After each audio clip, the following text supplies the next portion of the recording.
Good afternoon, Mike Flanagan here, Fusion Realtors Open qualifying B squad alongside Boudouris, and Matt Turek's also here with us. We're here at the Fusion Realtors. It's in Waterloo, Iowa, Maple Lanes. Fusion Realtors, a great event. Over $10,000 in added prize money here at this event. Thanks to the Waterloo Convention and Visitors Bureau, the Cedar Valley Sports Commission, Brunswick, Waterloo Implement, the Kingpin Lounge inside here at Maple Lanes, which is a beautiful lounge. Fran's Pro Shop, one of the best pro shops I've seen. They have neon signs in there by all their balls. It's really a sight to see in that pro shop. And, of course, the Budweiser family of beers. I'm Mike Flanagan, like I said, alongside Boudouris and Matt Turek. We'll bring it into the booth here. How we doing, Lee? Doing well. Hear me? Check, check. Yeah, you're good. All right. And Matt Turek joins us now also. How you doing, guys? Good to see you guys. Yeah, excellent. Good to see you guys. We're going to head out to lanes 5 and 6, 13 and 14, where we who do we have here? Let me see. It's not. It's all wrong. It's all wrong? They're trying to correct it. We got bowlers on the wrong lanes. This guy's on 26. This guy's on lane 3. I imagine 5 and 6 are correct. Let's take a look. I see Chad Moss on 5 and 6, so that looks right. I'm sure he's bowling with Dave Barris, which he is. So we got Chad Moss and Dave Barris with Chris Hill and Greg Strickey. So I'm going to guess that's right. And then over on 13 and 14. Be. And those should be right, too. I see Jeff Coliani on the approach. There's Jeff right there. Jeff Coliani, good guy, friend of InsideBowling.com. And he's got Jason Wajner, and they're matching in their outfits today. Let's Derek go ahead. Sapp's with them as well. Let's full screen these guys. There's Sapp.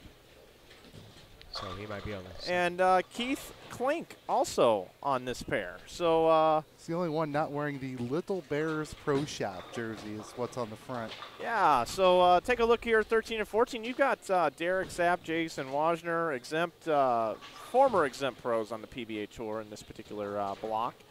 You've also got Steve Richter. You've got Dave Barris.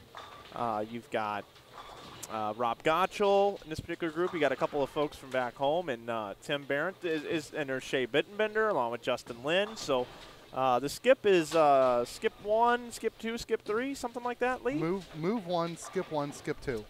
Okay, and you guys know that because you helped bring the action earlier here today. And so far, after 7 games of qualifying, and they are 7-game qualifying blocks, Dwayne Kiltz is averaging 237. He sits 259 over. He leads the tournament with David Carter in second, 41 pins behind.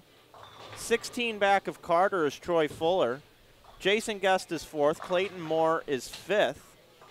They're going to take 64 bowlers to tomorrow out of 3 squads, 60 bowlers per squad. So through 7 games, your cut number at number 21, if you were to add that up 3 times, that's 63 or so. So that's how we're guessing. And the number is 74. What is the number that we predicted earlier today? I said 78, and you guys all said I was too high. I went really low, and You went prices right on us. Yeah, and it's not going to be it at all. So some names inside the top 21, notable names. Jacob Borish finished at plus 87. T.J. York, 87. Also, we commented on this gentleman's name, Quentin Bolin. We love that name. If you're going to go Bolin, you might as well be named Quentin Bolin. And he finished at plus 110. Lenny Borish is 9th. Shannon Buchan, 8th. Matt Wegan, USBC All Events champion, Matt Wegan. He finished 150 over. Jeff RIchgels, your USBC Hall of Famer, who will join us during this block after lunch.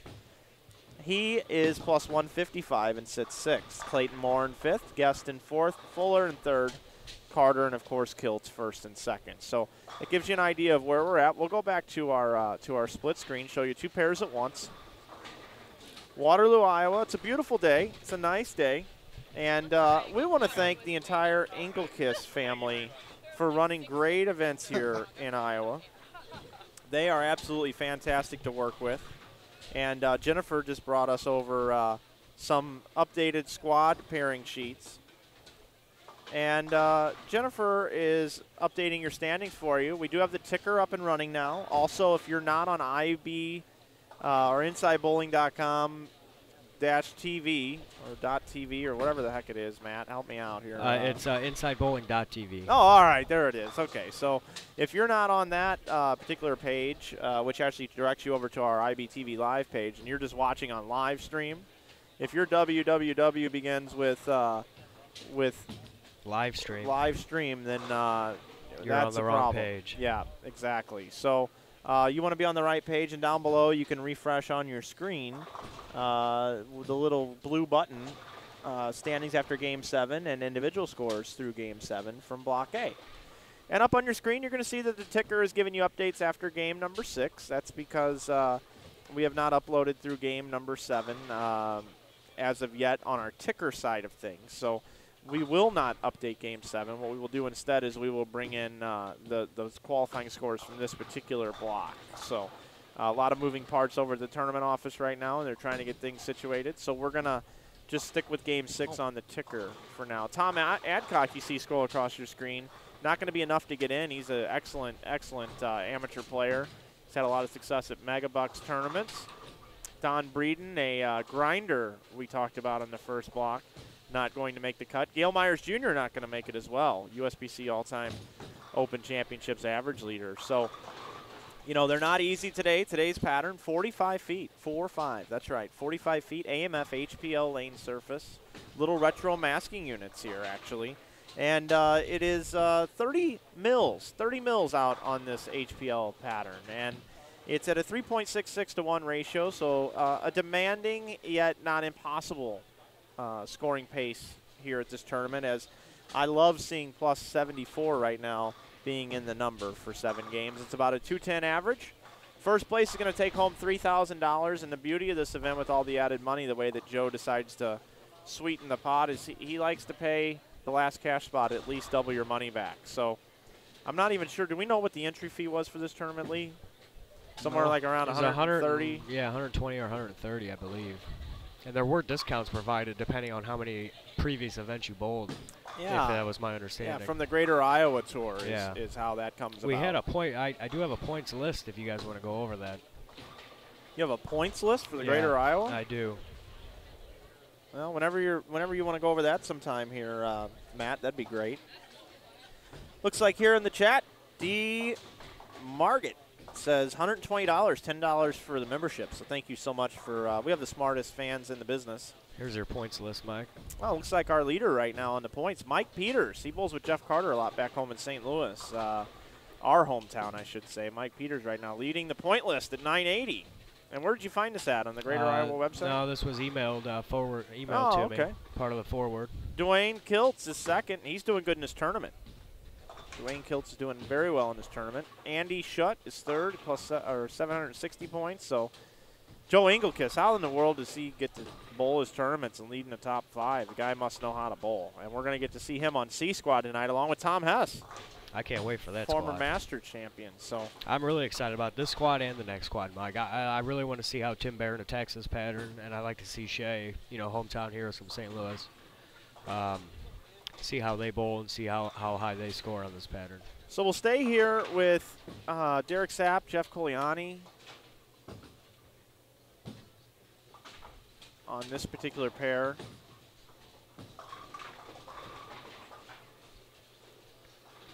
Did they give us 2 squad sheets, Matt, or just 1? Just 1, but we can make copies when I get done with this. This is going to be really helpful. Okay. It won't take me long.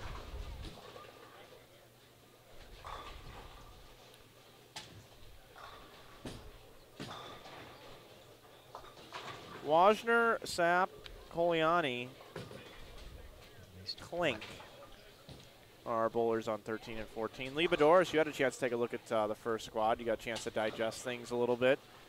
What do you think of the tournament thus far, and what is going to be critical as we watch this thing unfold?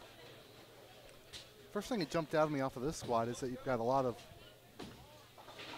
very talented bowlers right in front of us, and they started probably an arrow deeper than their counterparts this morning.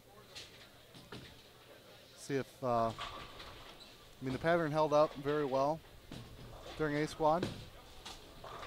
See if it does the same thing, or if we have to see people off in the red board. Want to say hello to Matt Todd and John Brocklin, who join us in the chat, guys. Wish I was at home watching the Daytona 500 tomorrow. Right now, the Busch race is on, or I believe it's called the Nationwide Series. How about that Danica Patrick getting that #1 pole seed? Yeah, She's unbelievable. been getting a lot of popularity with that. I've heard on ESPN last night that even some of the male drivers brought their daughters up just to meet her, because she's one of the first female pole sitters in a, I don't know, what do they call that, a major NASCAR event or what? Well, it's the Super Bowl of racing Yeah. is the Daytona 500. Yeah. They start out with their premier event right out of the get-go. Basically, if you're on the NASCAR circuit and you win the Daytona 500, you're going to get paid so much more money than if you were to win 5 or 6 other races. So, you know me, if I was on the NASCAR circuit, I would win the Daytona 500 and just pack it in for the year and take a vacation. One and done it would be for me. Thank goodness that's not the case, though, in the IB booth. One and done. Lee Boudouris, if it was one and done, we would have basically streamed an event with one webcam a couple of years ago, and it would have been done. But we decided not to do that. And you would have got to see 4 bowlers. Doug Lakey, Mike Flanagan, and whoever you crossed I believe it with was Mike day. Miniman and Rich Orr.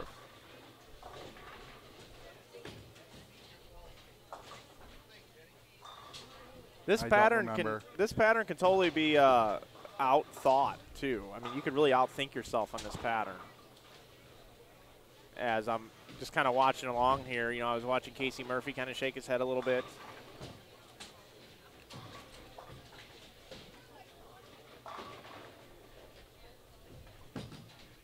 Got some help here in the chat as well on lanes 5 and 6. Greg Strike is how you say his name, Greg Strike.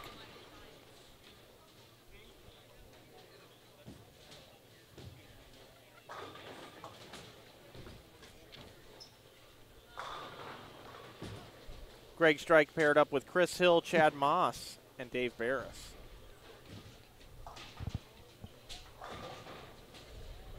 The Chad Wrecker.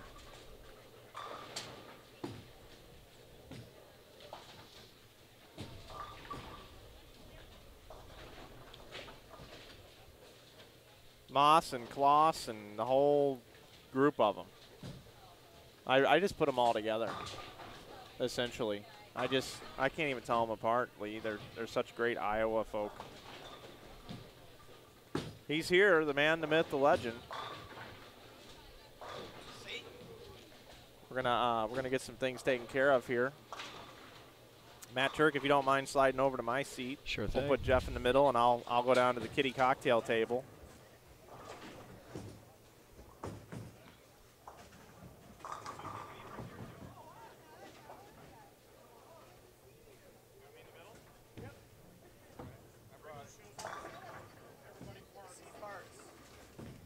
Jeff RIchgels coming in well prepared with, an almost finished 2-liter of Diet Mountain Dew. Hey, how are you, Jeff? It took me a long time, great, and it took me, that started at about 5:15 a.m. when I got up today. But of course, I wasn't drinking it while I was bowling, just drinking water. So I thought I'd bring it in to show the evidence that yes, I do consume ridiculous amounts. It's not just a joke.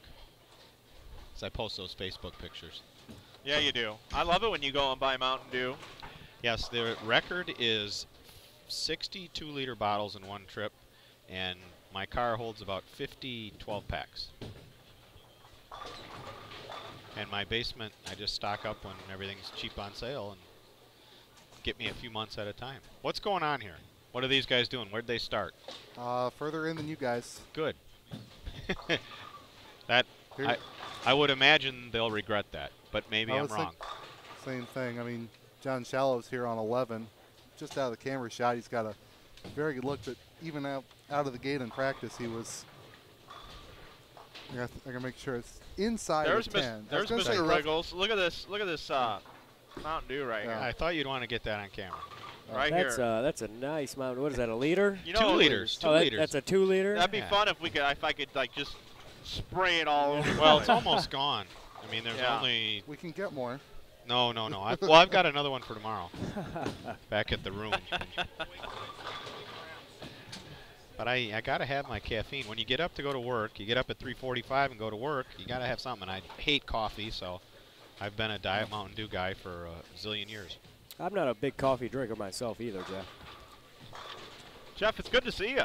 It's great to be here. We talk a lot, but we don't get to see each other in person as much as we would like. This is kind of common ground for us. The state of Iowa is our common ground. Oh, Satan, jeez. Well, you know, I'm hoping I'm gonna see you next Saturday night in St. Louis. Oh, that's right. Yeah, I've got that written down on the calendar. What are you coming through town for? Well, there's a senior regional that weekend in Verdun, which is I think it's about 20 miles south of Springfield. Okay. And we're staying up by there Friday night. Ooh, there's an A10 for Jeff Coliani. I know the pain.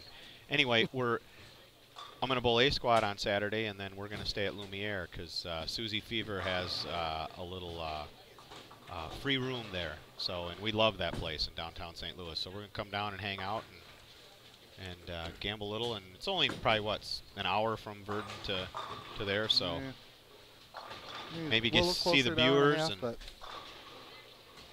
we've got some folks in the chat here. Cannon 10 says, Riggs, I hope you and Susie fevered up tonight in my absence.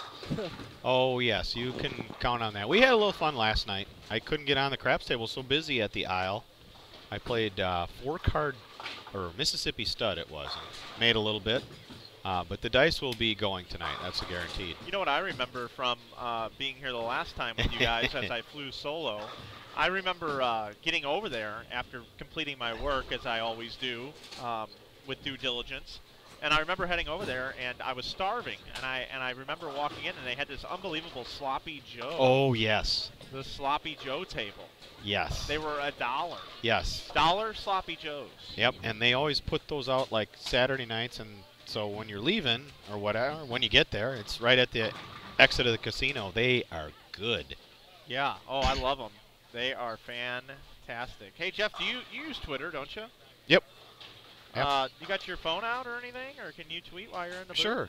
I want to show you something pretty cool that we have now. All right. I'm just going to put, I'm going to send out a little tweet here.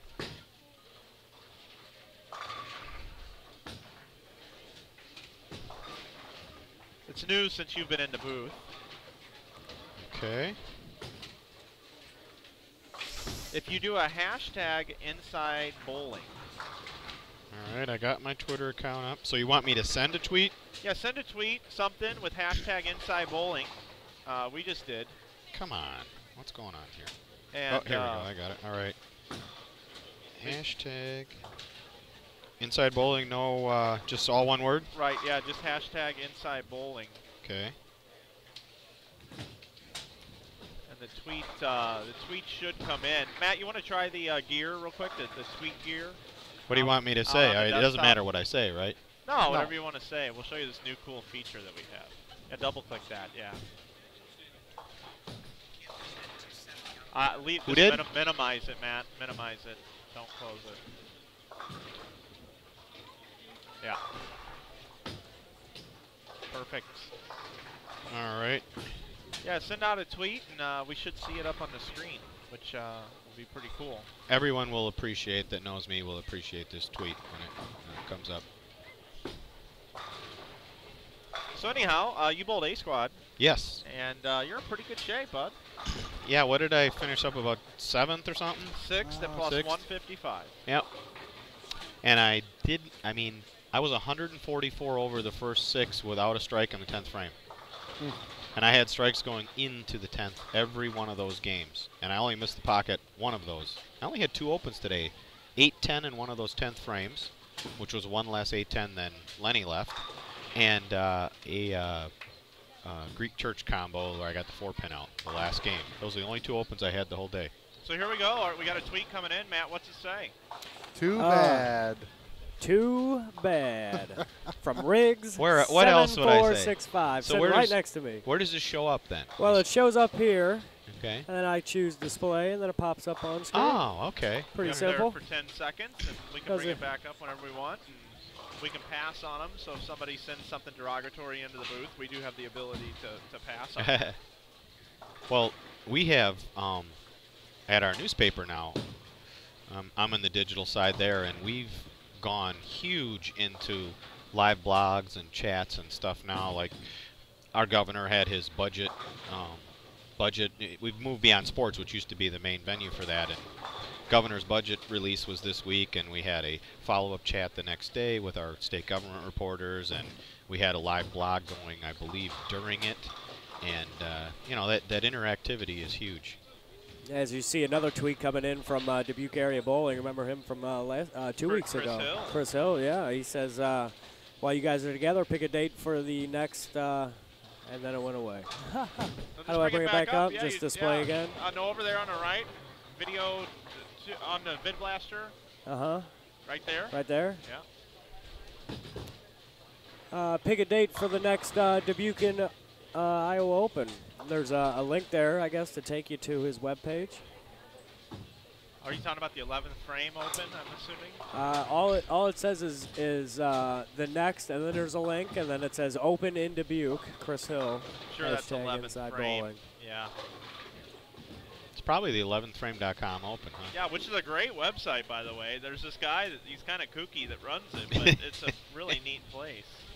I read it all the time. Yeah, that date is proving problematic, isn't it? It really is. It might be like a skip. I don't know what we can do because the weekend that would have worked that we had it last year, right now I'm working that weekend, and there's a senior tour stop up the next week in Minnesota, Red Wing, Minnesota. But that weekend I'm scheduled to work, unfortunately, at work at the newspaper in Madison. So that's probably, and all these other weekends, everybody's got stuff going. I don't know, weren't we thinking that Labor Day weekend might be a possibility or something like that? Yeah, it's possible. Yeah, it's just difficult. There's so many tournaments between PBA regionals. Not to mention the extremely busy schedule of Mike Flanagan and Yeah. the even more busier schedule of Jeff RIchgels. Yes, it's we're gonna try and get it done for anybody that's wondering, and Yeah, we'll get her done. if we have to skip 1 year, it'll only be 1 year, and we'll figure it out. Yeah, it might be a virtual tournament where we'll all just get online in a chat room and we'll just basically spin the wheel, and that's what we shot. Take entries and take it from there. These guys don't look like they're. This is the second game, third game? First game. First Game game. one. This is only game one. Oh, I didn't It miss is. much then. No. Oh. They are, looks like they're getting done with some of this. Well, maybe they are a touch more in because, like, I mean, obviously I was only paying attention to my pair, Right, but we but- started to the right of 10 board, pretty much all of us. I saw people on other pairs besides yours playing even closer to 5 Yeah. out of the gate, whereas a lot of these players are starting 11, 12, Oh, yeah, 13, they're- 14. Shallow didn't even bother with 5 board. He's like, I'm just going to move into about 12, 13, get it out to about 5, and just have the whole world. He's also extremely good. Well, if he can get it back from there, then he can do something that I didn't see anybody doing on our squad in the fresh. Wow. See, when people kept asking me what they thought the cut number would be when we were bowling today, I said, I think this is one of the harder things to ever say because it's so dependent on where the guys play them to start on the squads. And, oh, yeah, Richter's at 15 already. This is the first game? Yes. Yeah. Oh, boy. Now, my feeling would be that that would make these much harder. But perhaps the easiest they were for us was at the very end, I thought, to get to the pocket. They actually had opened up, and we had been able to get in and get it back. Maybe those guys will get to that spot quicker and be able to get it back, but I don't know. Yeah, it seemed like that the scores were pretty high to start out the gate, especially game number 1. And they kind of mediocred out, and then, as you say, they picked up again towards the end there. But I am looking at how far in these guys, the shots I'm seeing in front of us here, and that's definitely farther in by quite a bit from what we were. Right.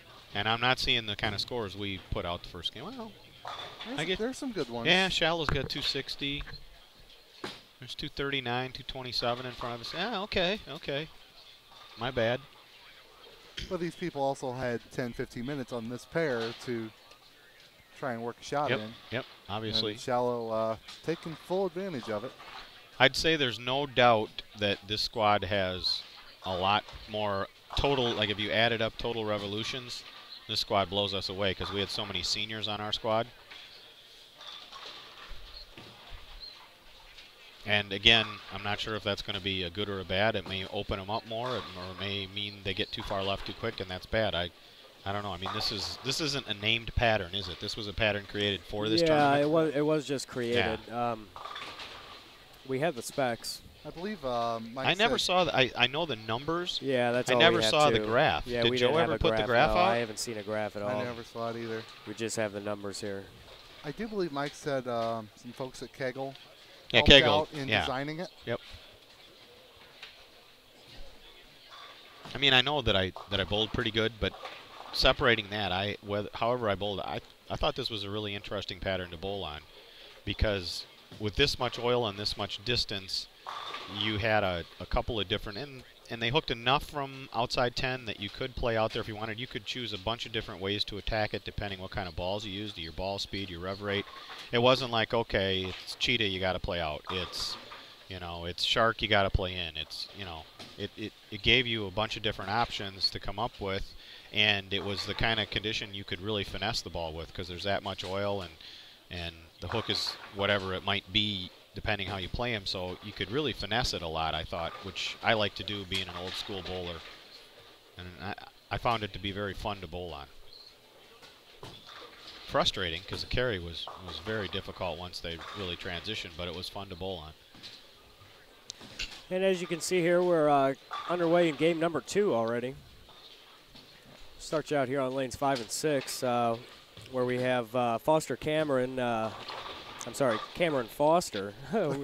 I got that comma thing all in my head. Chuck Grote, Jackie's Kuhn. Ah, boy. And then Clay Reese bowling there on 5 and 6 on your screen. And we have some real studs from Wisconsin here on PBA champs. Dave Barris, former exempt player. Chad Moss. And bowling with Chris Hill, who's also Milwaukee area bowler, and Greg Strike. And it's Greg Strike, don't say Stricky. Whoa, with a little two-handed action. All right. Yeah, it's Kevin Williams on 9 and 10. He's from Springfield, Missouri, so he's good friends with Casey. Oh, there. Casey, okay. So they travel up to St. Louis often and even further north this weekend. We've actually got 5 and 6 and 13 and 14. Yeah, those are our featured pairs. Down on 13 and 14 on your screen right now is Brian Bannock, Mike Boudouris, Jim Nicholas, and Jonathan Schwallow. Okay. John Shallow and Brian Bannock bowl a lot Madison area, Wisconsin. Oh, okay. I know them quite well. Good. No, actually finished my college career against John Shallow on the same pair, and we were standing on the exact same board, but I was thrown on the left lane and he was thrown on the right lane. Yeah, I don't doubt that. He definitely can get a handful. So I need to ask you guys, I knew the name, I knew he was a really, really good bowler, but I'd never seen him bowl before. And it was very entertaining because I was only a couple pairs away. Kyle Anderson today, the young lefty kid. Yep. And I went up to him after, about 5 games or so, and I just said, I really enjoy watching you bowl. I'd heard your name, never seen you before, and I like unique styles, and it was very enjoyable to be close to you and get to watch you. I said, the first thing I thought of is Mike Lickstein and him should bowl doubles. If you've ever seen Mike Lickstein bowl, I have not, unfortunately. YouTube it, look for it. All right. You have to see it to believe it. And another guy who's a fantastic bowler, Mike Lickstein. And my joke was that those two guys would be about the best doubles team ever. And the sad thing was, which shows my age, Lenny Borish's kid, who I was bowling with, Jacob, he says, "Who's Mike Lickstein?" And I thought, oh, I am old. All right, we got a YouTube video, 1992 Beaumont Doubles Classic. Yep, him and Mike Lickstein and PA. PA, yeah, he was buddies with PA. Look at John Shallow just left a 5-7. That spun it around a little, and she Michael knocked Lickstein from you have to Mass. wait till you see this, and believe me, Mike Lichstein is an ungodly good bowler. He's unbelievable. But watch. Oh, that wasn't even a good shot because it switched on you. But you'll get to see him. He like has this stutter step in the middle of his, and the unbelievable backswing. It's just, the first time I saw him, I went, oh my goodness. And I absolutely love watching guys with unique styles like that. And of course, I knew Mike's dad, Larry, from, he was the player service director for all those years on tour, a Hall of Famer. Hey, Jeff, I got a question for you. It looks like they got new wood in here by listening to the pins the entire time, and I'm sure that's coming back through the broadcast. Did you notice that there were new pins in here? Perhaps on the 810 I left in the 110 frame. Yeah. I mean, they're like brand new, it looks like. I Yeah, don't know when they put them in. But that's funny because I did say something like, boy, did you, they look like Hollywood actresses' teeth or something. You know, they're so white. Yeah. No, I think they're brand spanking new. Well, that would explain some of the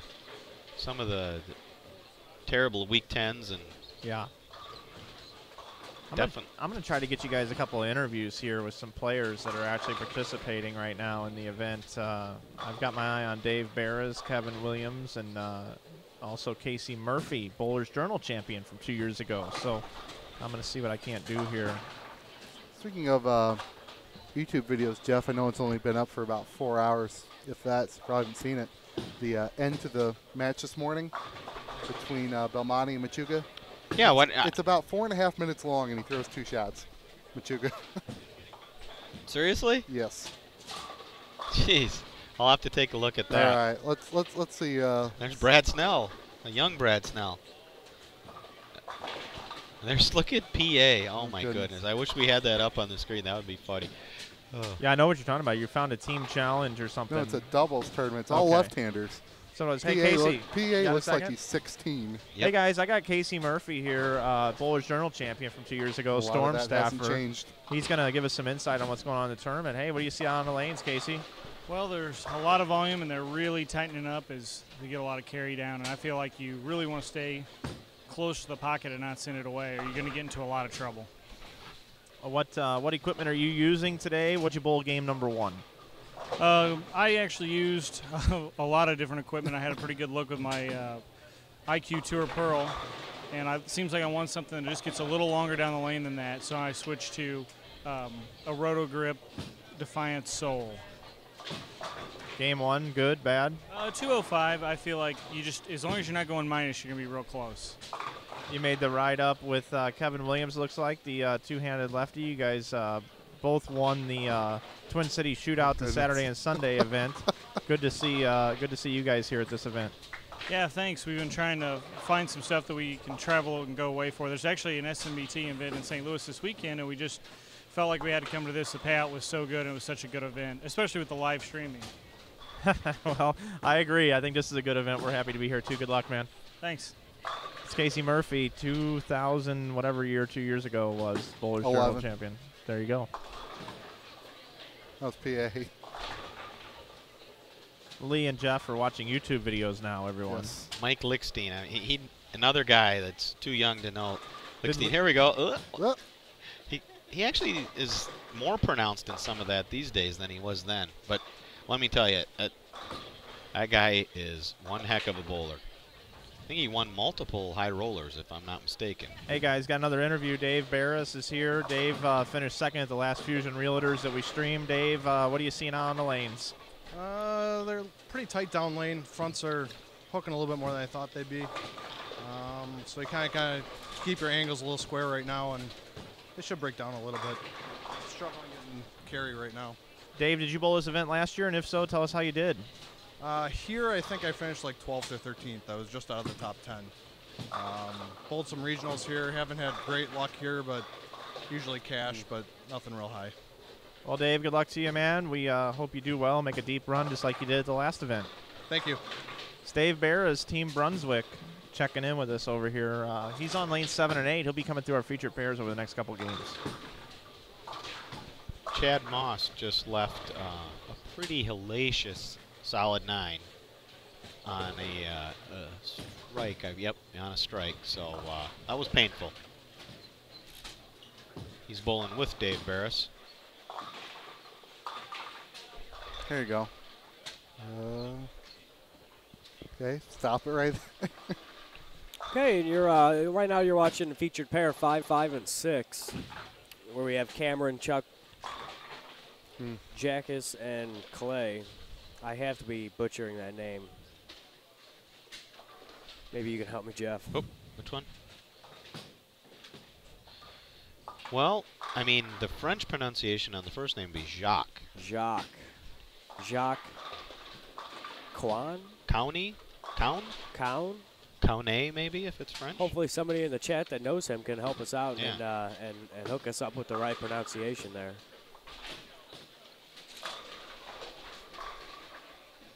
All right, here you go. No. Oops.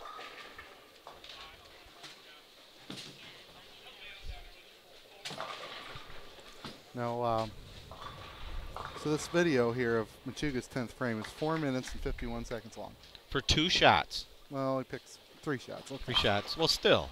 Okay, so Now, what? I had no idea. Okay. Belmonte won, I know, because he's the top Okay, seed. Stuart so, Williams is second, I heard. he needs strike 9 spare to win by 1. Oh, my. So, Now, the background on this for me is that he's my teammate, close friend, Mike Shady. That's Mike's brother-in-law.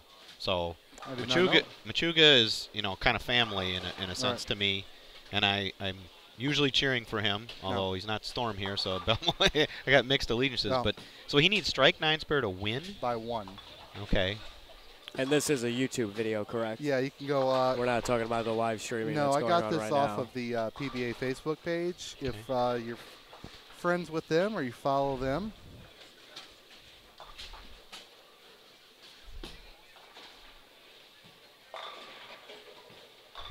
Okay. Wow, and he's throwing dead straight up the outside. Okay, so that's at 57 seconds into the video. Yep. Now I'm going to do you a favor. Does he re-rack? No. So we're going to fast forward 35 seconds, and you've missed nothing. And he hasn't re-racked. He hasn't re-racked. He just Dear. walked around. Good grief. And so now he needs 9 spare, and the count's important? Like 5 spare isn't the same. So he's got a double then. That Yep. first strike in the 10th game, a double. Okay. Nine spare wins by 1 stick. Hey, Lee, Yo. you want to just hook your phone into the broadcast here, and we'll start going over this? If we can do it. But, okay. Kane. How about Okay. this? Thanks to Kay Johnson in the chat. It's pronounced Kane. So I guess Kane, it's okay. Jacques Okay, so Kane. it's at 2:08. Hey, Lee, how Yeah. about tonight at 11 o'clock? We'll do a till 11 o'clock until 4 a.m. We'll let you come in here, and we'll do old YouTube broadcast with Lee Boudouris. And I would need this guy because I wouldn't know half the people. I'm sorry. So you didn't know who Mike Lickstein was? No. Hey, Jake Gaboris didn't either. Yeah, well, you're just going to – Lee, this is your homework assignment. Look at that leave on lane 6 there. Your homework assignment is to My. yeah, Dave just grabbed me. Dave Barris just grabbed me and touched me and said, hey, look at this. So Yeah, that's some leave there. We got it on camera here, lane number 6, as you 2, can 4, see. 7, 8 with the 2 moved over to the whatever, the 5 almost. Yeah. Halfway, anyway, Lee's homework Sure. assignment is to watch at least 15 YouTube videos from So we're prior to 301. 1990. All right, well, let's head on over to 13 and 14 here. Over on that pair, we have Brian Brannick, Mike Boogerin, Jim Nicholas, and Jonathan Schwallow. And they're about 5.5 frames through their second game here. You're watching. Whoa, there's a Greek church conversion Oh, wow. on lane 11 and 12. Very nice. We actually got that on camera just off to the very left there for you folks at home. Why are we scrolling the Game 6 scores at the top? The reason for that is we got the ticker working during the break. Oh, okay. And the last update that I had received that came into the booth through that particular directive was through Game 6. Yeah, So- because we have game standings are updated on the InsideBowling.tv website if you scroll down to the bottom of your page. Yeah.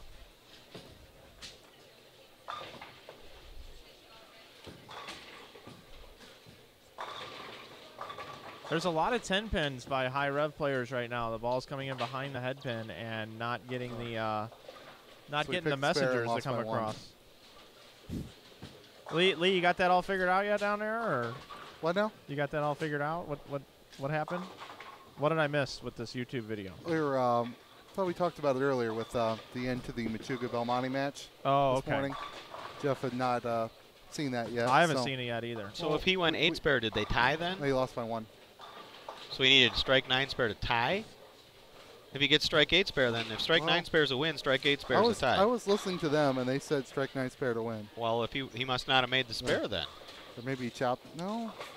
He 'Cause needed that strike. So anyway, all this happened at a totally, completely different tournament earlier today on a totally different webcast. About 15 years ago. So anybody that's just joining us on the broadcast, all of this commentary about this broadcast. Hey, I didn't bring it up. Is from another bowling tournament called the USBC Masters. So supposedly there's a YouTube video that the PBA posted. It's 4 minutes long of having Mike Machuga throw 2 bowling balls, which we've covered for 40 minutes. Maybe we can just add numbers better than they can. Lee Boudouris, coming up this Monday night, he will be broadcasting for 7 hours, covering the Mike Machuga, whoever, Jason Belmonte, 10th frame, roll-off. I'll actually be bowling, Mike.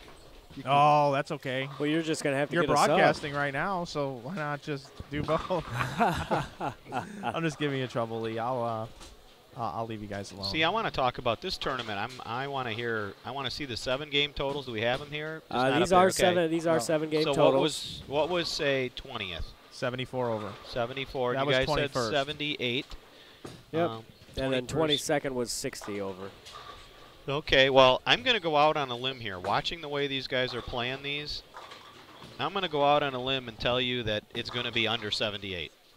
I'm not even going out on a limb. I'm going to tell you right now that I'll bet anybody a beer it's under 78, watching the way these guys are playing them.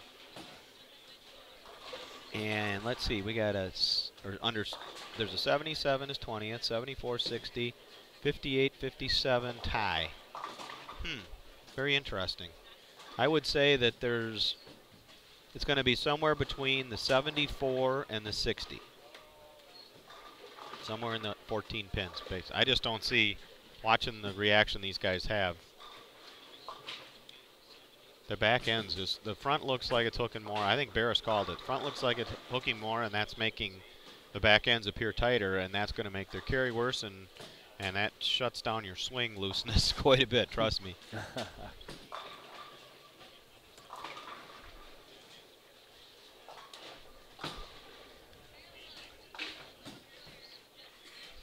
But we'll have to see some scores come up from the whole squad here. I can only see what's in front of us. And they came to us very quickly during A squad, about 3-4 frames after you guys were into the next game. We had scores from the previous game. Well, there are not many people I know that run tournaments that do a better job than Joe Engelkeys and his wife and his daughter and everybody that's involved with their crew. They are fantastic. I make many a drive to Iowa to attend their tournaments because they're just so well run, and they are about the bowling and about the bowlers. And since I got introduced to Joe and his tournaments, I've become just a gigantic supporter. I think he's one of the best I've ever known at being a tournament operator. And you can look at this tournament, which is now the 3rd Fusion. I mean, what can you ask for? How many scratch tournaments do we have these days with 180 entries? As you see there, Brian Brennick, they're getting a nice 6 in a row. They're working on a good 280 game on lane 13. He looked like he was throwing some sort of piece of sanded rock. I got a feeling my little buddy teammate Gail Myers, 57 over, tied 24th and 25th. He might even have an outside chance. I mean, look at Casey's into 20 already. We weren't into 20 until the very end of our squad. I mean, I just can't imagine where these guys are going to be 5 games from now and what their strike percentage is going to be. I just...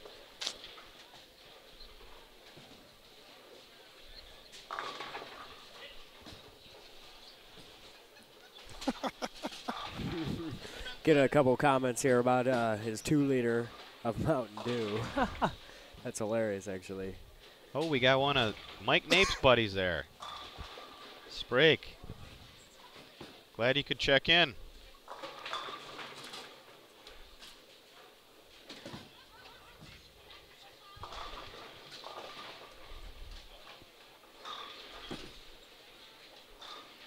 You're watching live continuous coverage here of the Fusion Realtors Open. This is the B squad of qualifying. It is a 7-game block. Joining myself, Matt Turek, in the booth is Lee Boudouris, and then special guest Jeff RIchgels, USBC Hall of Famer. He bowled A squad. He's doing pretty well, aren't you? You're up there. Yeah, I bowled 6th place, plus 155. I bowled well today. I kept it in the pocket, and I did not miss a spare. Only had 2 opens. Yep, spares are key. Well, he can't be giving pins away. When, No. You know, Gail Myers is going to tell you that. He's 57 over, and he missed 5 single pins. Not kidding. Oh. He missed one early. There's so much oil in his plastic ball, skidded to the right in the gutter, and he just kind of got a little bit of yips going where it got in his mind, and he just started missing everything. And he was pretty down on himself. He shot 268 the last game to get to 57 over. Well, that's good. Get him back close to the bubble there. So is this Bannock that's got the giant string there? It is, and he does have another one there. So he's got a nice game going through 9 frames over there on 13 and 14. You're watching live.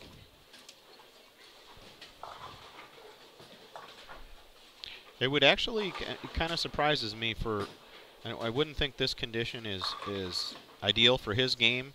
If you guys watch him, there are few people who naturally throw the ball harder than Brian Bannock. I mean, his A game is faster than my hardest I could throw a 12-pounder, I think. I mean, that's just the way. He's a big, tall guy, long arms, very muscular, and just naturally throws it so hard. And even using a really sanded ball, which I'm sure he's doing there, there's, you know, this much volume in that for him to be able to get at it. Impressive. And he's got 280 going if he strikes out in the 10th, so very nice.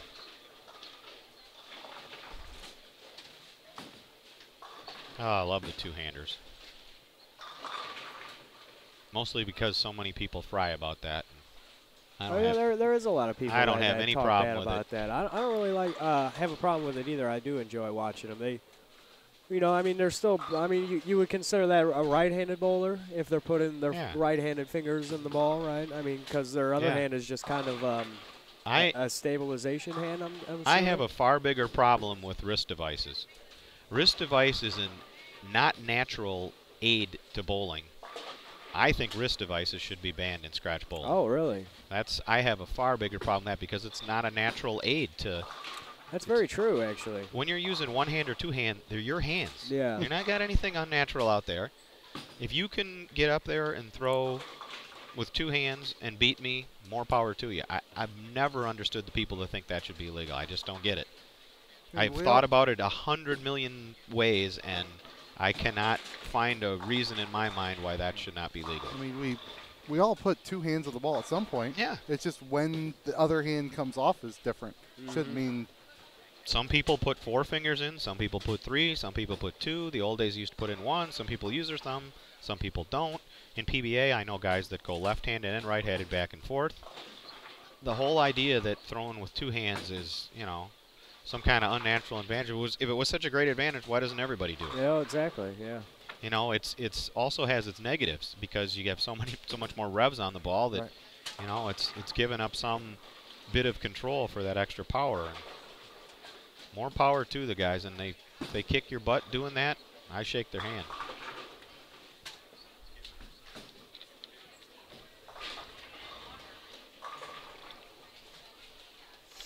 Now, what's your opinion then? I noticed you said you don't like the wrist guards, or like the pro releases and things like that. How do you feel about that towards seniors who maybe not have the wrist strength or the arm strength to be able to either? All right, I've had 3 wrist operations. I don't ask for any special dispensation. I don't use a wrist device. You know, it is what it is. If you're not strong enough, too bad. Yeah. Okay.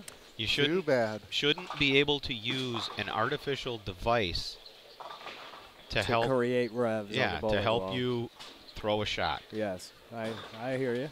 I've thought that for my entire life. I've never used a wrist device. I don't want to use one, and I don't think you should be able to. At least, and that's fine. If you're out in recreational league bowling and that, and you're someone who's injured or whatever, I mean, they have handicapped people use ramps, and I'm not telling you, I'm talking about bowling tournament like scratch this, tournaments the or PBA big Tour, money tournaments. the USBC Open Championships, Yeah. at least in the regular division. I just think it should be illegal. It's an artificial aid. As you see here, we're going to the split screen here to get coverage of both featured pairs as they finish up game number 2. Up with 269 for Bannock there. Yeah, I noticed that. What did he leave there in the 10th? I missed it. Shallow can get the 8 out. We got here. Bobby Jekyll, I know, is not bowling this weekend. I'm getting a question there I'm looking at from Mike Nape's buddy. John Heath. Don't think I saw that name anywhere on the list. Of course, we do have a C squad coming, so. Yeah. Right. Over answer a question for Laura, who's wanting to check out scores from Tim Barron and Shea Bittenbetter. They are on the high end of the house. There should be updated scores at the bottom of the InsideBowling.tv page here shortly after this game. Sure, already be there. There's scores behind me. Are they updated behind Yep. you? Let me check here. They could possibly. You might have to refresh your browser. Yes, there is game 1 standing. So you can go ahead, scroll down to the bottom of your screen on InsideBowling.tv, and you'll be able to see all the scores from the first game from all your favorite bowlers.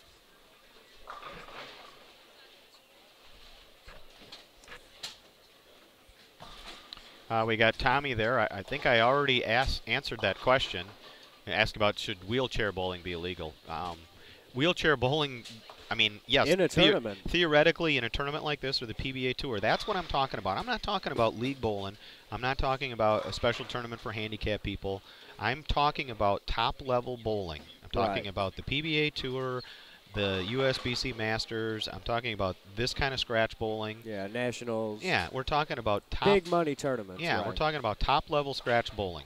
I said, all the rest of it I don't care about. It's recreational or it's, special divisions, that sort of thing. No, there it's fine. And I think that there's also a case there is if, say there is a wheelchair bowler in bowling nationals and they don't bowl that great. It's a good thing to see them get out there just to do the event, being in such a predicament. Now, whether or not the wheelchair helps them throw the ball better and then they score really high and cash really high.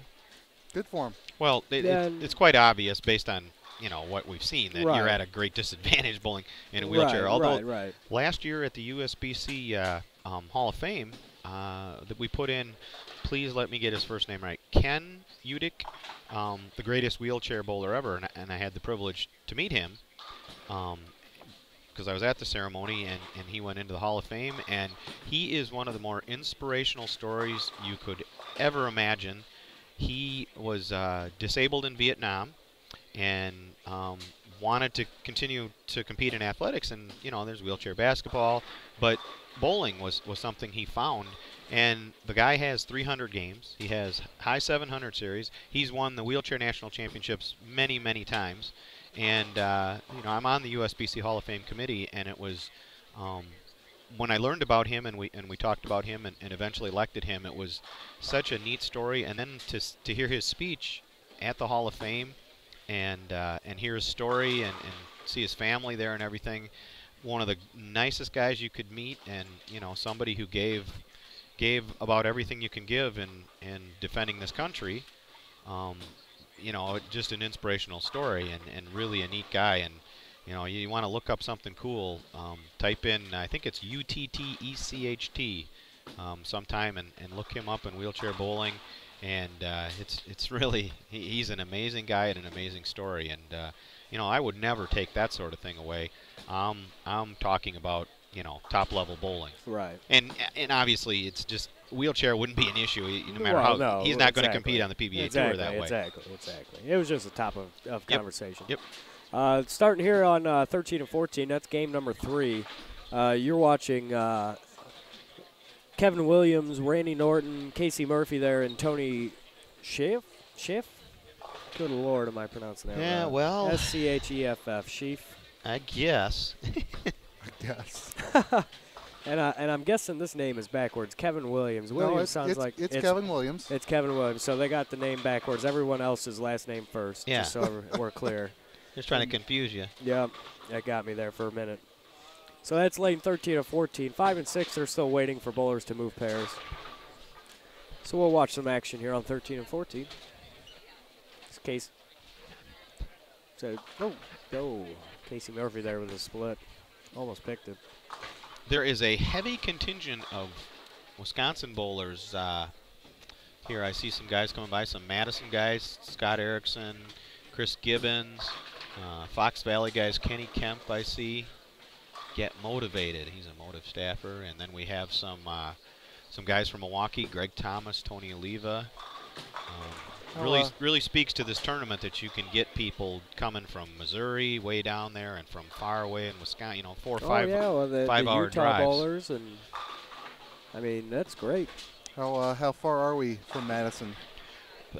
Just under 3 hours if the All roads right. are okay. Actually, usually you're better off just saying 3 hours. For me, it's a little less because I'm southwest suburb, so it's easier for me to get there. If you were coming from the northeast side of Madison, it might be more like 3:15 or so. So basically 3 hours. All right. That's not a bad drive at all. Yeah. And when Susie Fever's driving, it's even faster. The casino's on the other end of it. Oh, I get you. She has to get there quick, huh? Yeah.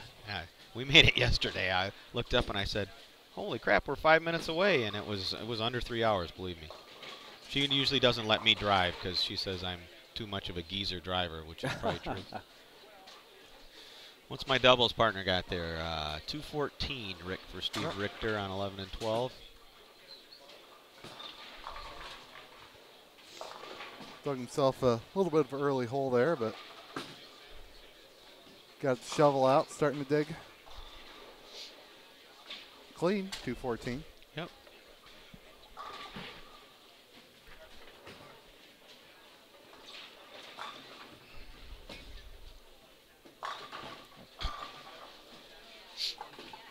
Seen some interesting name shirts today, Jeff. We got like the one in front of us, Cameron Foster with the Cadillac logo on the front. We had what was his name earlier? He had a Brunswick Deviate shirt on the front with the name on the back, and then the Monster logo, the energy drink, and that color scheme. Well, we are in the midst of finishing the design of our new team shirts for our formerly their Turbo 2-in-1 grips teams. We're now going to be 11thframe.com. We've got some shirt designs coming that are going to be pretty awesome. Susie Fever was doing the design for us, for our team, my girlfriend, and I've got some individual shirts coming for PBA competition. Pretty good projects. So I didn't think that I would care as much about all of this because I'm not a fashion person, but it's been fun to mess around with these shirts, and you can be kind of individual. Sure different from the days of LaMode and King Louis when I was on the tour. Goodness. Boy, I am seeing a few guys who got it figured out and are shooting some big numbers, and everybody else I am seeing a lot of messes. Yeah. I mean, I didn't strike that much, but my ball was in the 1-3 all day, and the other guys I bowled with was pretty much the same, and I'm just not seeing people controlling the pocket as much as we were able to. There's just so many 2-pin combinations when they're going away from the pocket, and then cutting it or squaring it up a little, and you're looking at 3-6 combinations. I don't know. I'm telling you, maybe that 57 by Gale. This number, if it goes above 78, I would be astonished. No, that was. He's pretty much based it off of. We didn't really pick a number until about 3-4 games in, so you guys starting to bump off the spot a little bit. Started to see a little bit higher scores. I'm like, if this keeps going this way, you're going to see a lot of big scores the last game, and then this way it's kind of them playing it different. It's going to change it. I don't change my guesses though in these things, so let's stick with it. I mean, theoretically, if you had more seniors on our squad who would play him straighter and play him to the right, they're going to break down in a more defined manner and probably be easier than a bunch of high rev guys, younger guys that maybe it's on this squad and see. Now, I mean, I don't know. I didn't go around and walk and count ages on everybody, but if that was the case, then these guys could be at a disadvantage. And when I look at a great cover there by Casey Murphy making the 2-7-10, if I look at where he's playing and how his ball's reacting,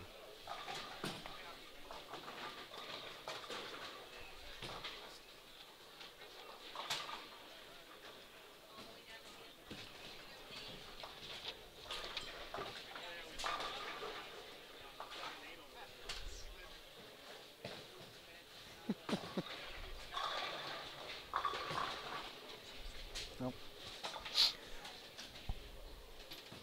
Just keep going as normal. Okay. It's recording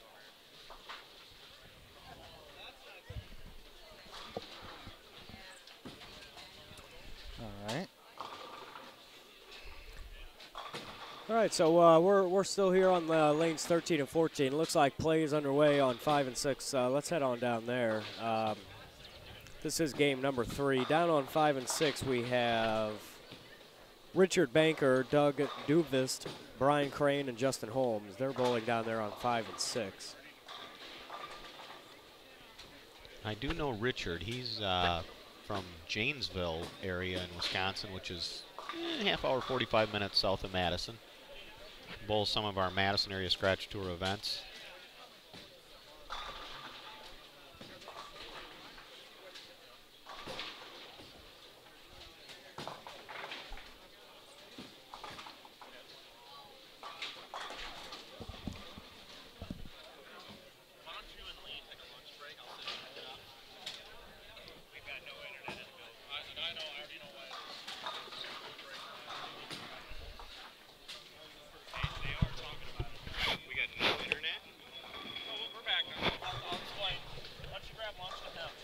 All right.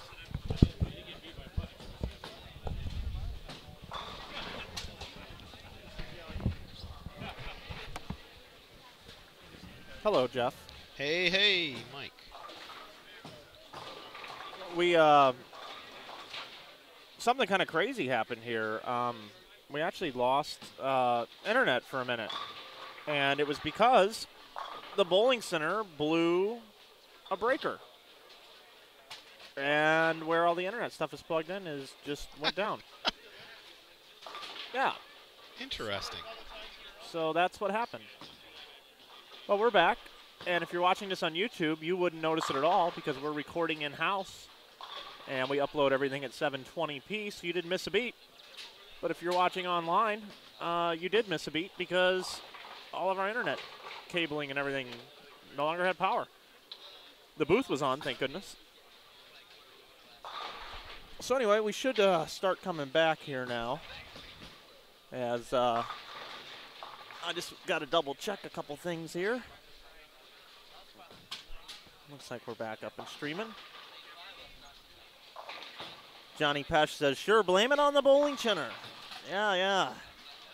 I come up to the booth after grabbing just some boneless wings real quick, which they got great ones here, by the way. And Matt says, we're down. We got nothing. And now suddenly, seems a little on the choppy side, too. So we'll wait for this to get ourselves back to normal. We got results after game number 1, it looks like, scrolling across the screen. That's cool. Did you guys comment on that already? Yes, we talked a little bit. Oh, my goodness. I did not see that Kenny Kempf had 299, though. That's, he just threw a split over there on lane 4. Or no, he got the 7 out. He left a 3-6-10. He's a motive staffer from the Fox Valley. Has a couple of titles in the team event at the USBC Open Championships with Bowler's Edge Pro Shop guys. I know Kenny really well. Good stuff to know right there. Good stuff to know. Isn't this one over here supposed to be on 13 and 14?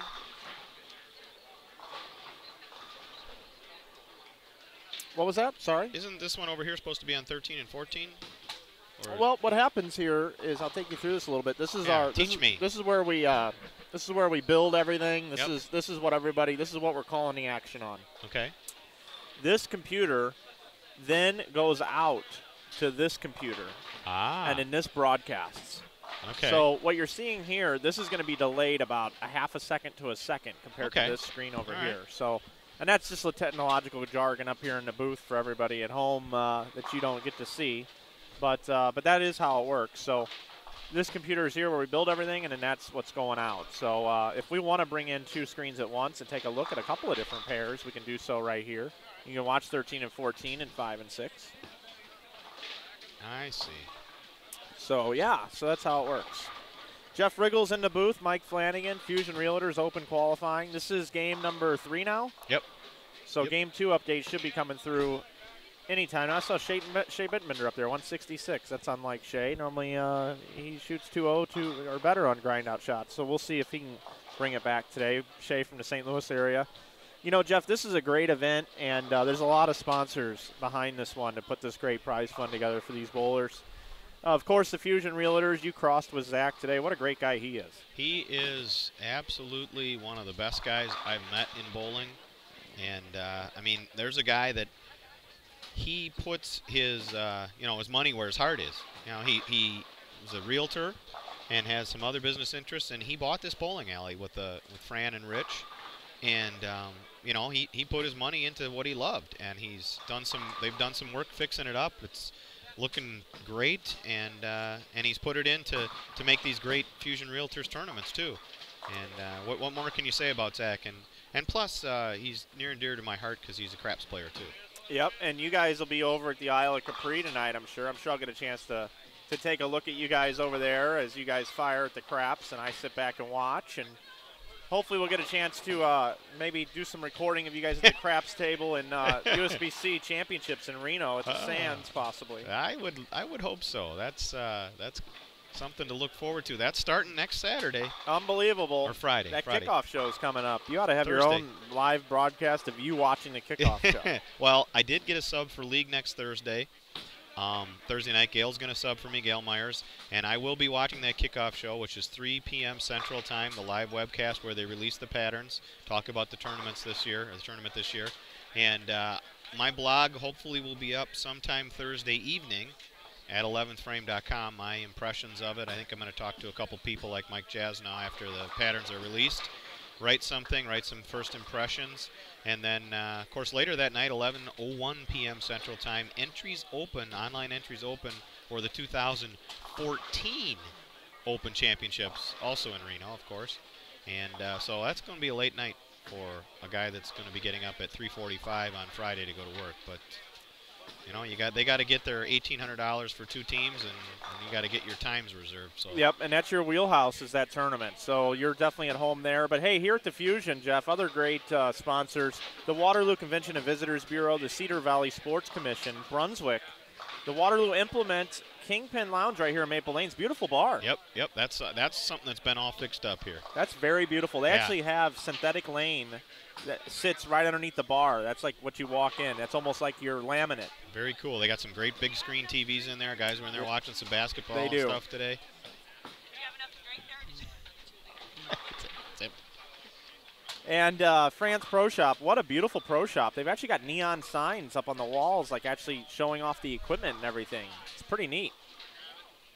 Yeah, this is a great bowling center. I've been coming here for, I'm not sure if it was the late 80s or early 90s. They had some PBA regionals here. But how about the Waterloo Convention and Visitors Bureau, what they do in the Cedar Valley Sports Commission and recognizing, putting the money up that is the reason all these bowlers come from so far away. Oh, yeah. Along with Zach, of course, and the other sponsors. But getting the Visitors Bureau in here, you just got to find a way to convince the people that run these sorts of things in whatever community you might be. We can bring, a couple hundred, maybe more people to town to eat, to drink, to have fun, to gamble. Yep, absolutely. That's why we're able to get over 10,000 added money. I think it's over 12,000 for this one. And then, of course, our other great sponsor, the Budweiser family of beers here, also contribute to this event. Joe Engelkiss and his family, his daughter Jennifer and his wife Rosie, they do a great job running this event. As a matter of fact, you already see Jennifer's on it. We're halfway through game number 3. She's got a scoring update through 2 games of this block. Ken Kempf is plus 147 now. Scott Rains sits second at plus 104. Tyler Cruz third at plus 92. Rob Gottschall, no surprise, with Derek Sapp coming up fourth and fifth at 71 and 68 after 2. Chuck Grote from Utah making a little bit of a move here in sixth place. Long travel in for him. Followed by Cameron Foster, Brian Banich, Jonathan Shallow, and Rick Volhard, your top 10. On this particular block, looking at 21st place, which we did last block, most of the block, because there's 3 squads. If you took 21 from each, that's 63, and we take 64 for tomorrow.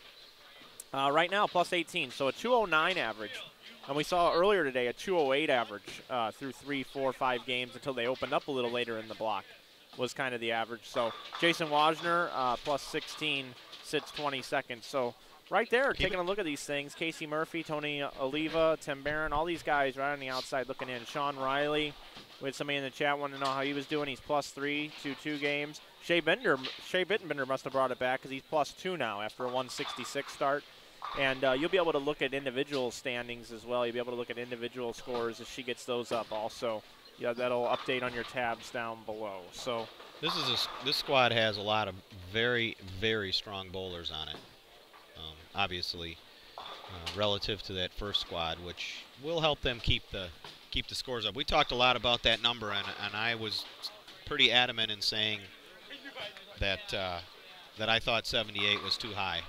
I think what did I say, that it would be between the 74 frozen and the 60 frozen on the first squad is what I was thinking looking at this. These guys, I don't know, maybe it's different in the pairs that aren't in front of us here, but these guys are a lot of these guys are pretty deep here, and I'm very skeptical of how they're going to open up and get easier as these guys bowl. I think it may be just the opposite, but I might be seeing only these pairs in front here, and might be very different elsewhere in the building, because we're certainly seeing some big scores that weren't happening right in front of us here. How's Ken Kemp doing down there? He's on 3 and 4. That's too far to see. Somebody's got them all on 3 and 4 though on Kenny's pair. If that's him again, boy, he'd be looking at 840. Wow, yeah, that's a good point. Somebody's got them all on 3 and 4, and I know he was on that pair. If it's him, yowza.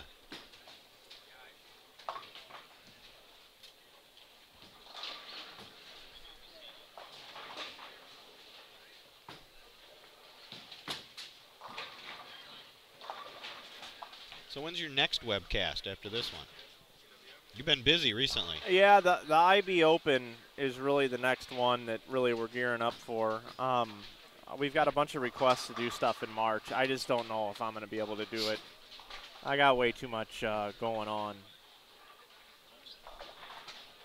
So I'll give you a little more insight here, Jeff, is we had our breaker thrown ever since our internet has not really recovered to where we want it to be. Mm-hmm. So the good news is we actually have everything recording here in-house at the very highest level possible to upload to YouTube.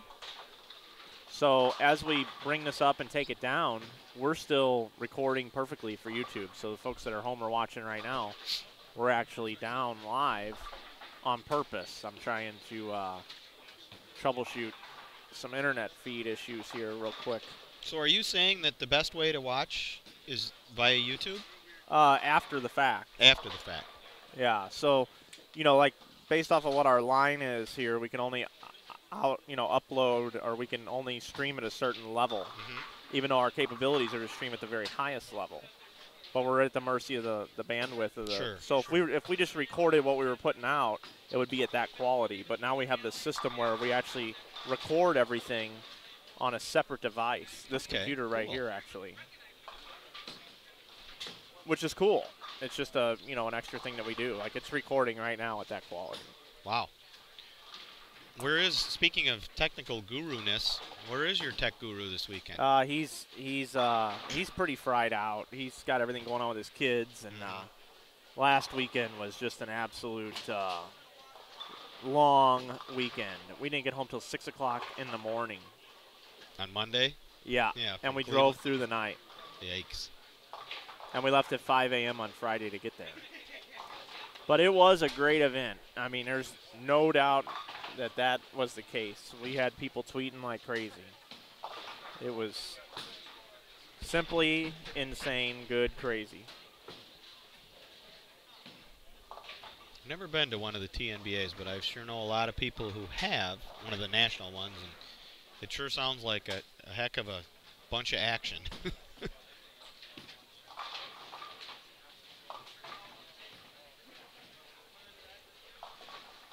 So yeah, so we continue to work at this thing and learn more and more stuff. I'll tell you, I've become more of a technical guru, even though I can't figure everything out. But obviously, Brian is great for what we do, and that guy's amazing.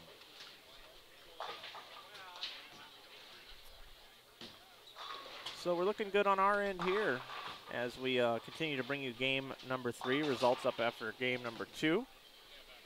Boy, this is a strong squad. They're looking through the names as they scroll.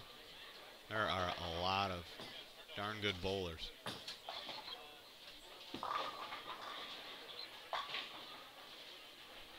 Looks like the quality of PBA regionals back about 25 years ago.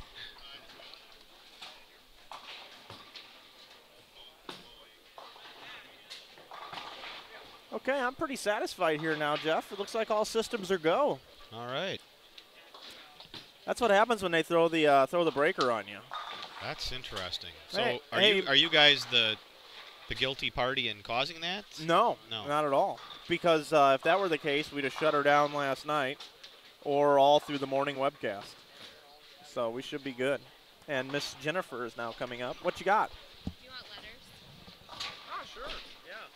Did you get the memo on putting up results with combined squads? Is this what you want right here? Yeah. If you can make a tab, it just puts combined. Where I have individual A and individual B on that one? Yeah. Just make another one. Fine. And you're probably going to have to re-upload all of them because when you uploaded it last time, they threw the breaker in the office and we didn't have any internet in the entire building. Jennifer says that's nice. We'll check in on our other pair here too right now. See how these guys are doing down here on 5 and 6. It's weird to have the cameras on 5 and 6 and 13 and 14, and my eyes are automatically in front of me here, and I'm probably talking about people that not being seen. Yeah, earlier with the YouTube talk and the stuff that was going on in front with Richter, I'm sure some people were probably like, "What the heck am I watching the right channel right now?" Yeah. Well, so it's dialing in these webcasts. It's you gotta we spread out on purpose because if something exciting were to happen right here right now, we could flip this camera around and capture it. Ah, okay. But out there we couldn't necessarily. All and right, then makes as we sense. do the step ladders tomorrow, the step ladders are going to go from lanes 3 to 16. So we got to have cabling ran there anyway. So we set up on each end, and then we cover the bases here. And usually what we do in larger bowling centers now is we have a jib, an actual jib cam that we throw up behind the booth. Wow. And then you can oversee 6 lanes at one time, which is normally right in front of us. But this center wasn't large enough to be able to do that. Yeah, I didn't need the 4.5-minute version of the. Just tell me what happened. Yeah. I can watch it later. It's interesting, but Yeah.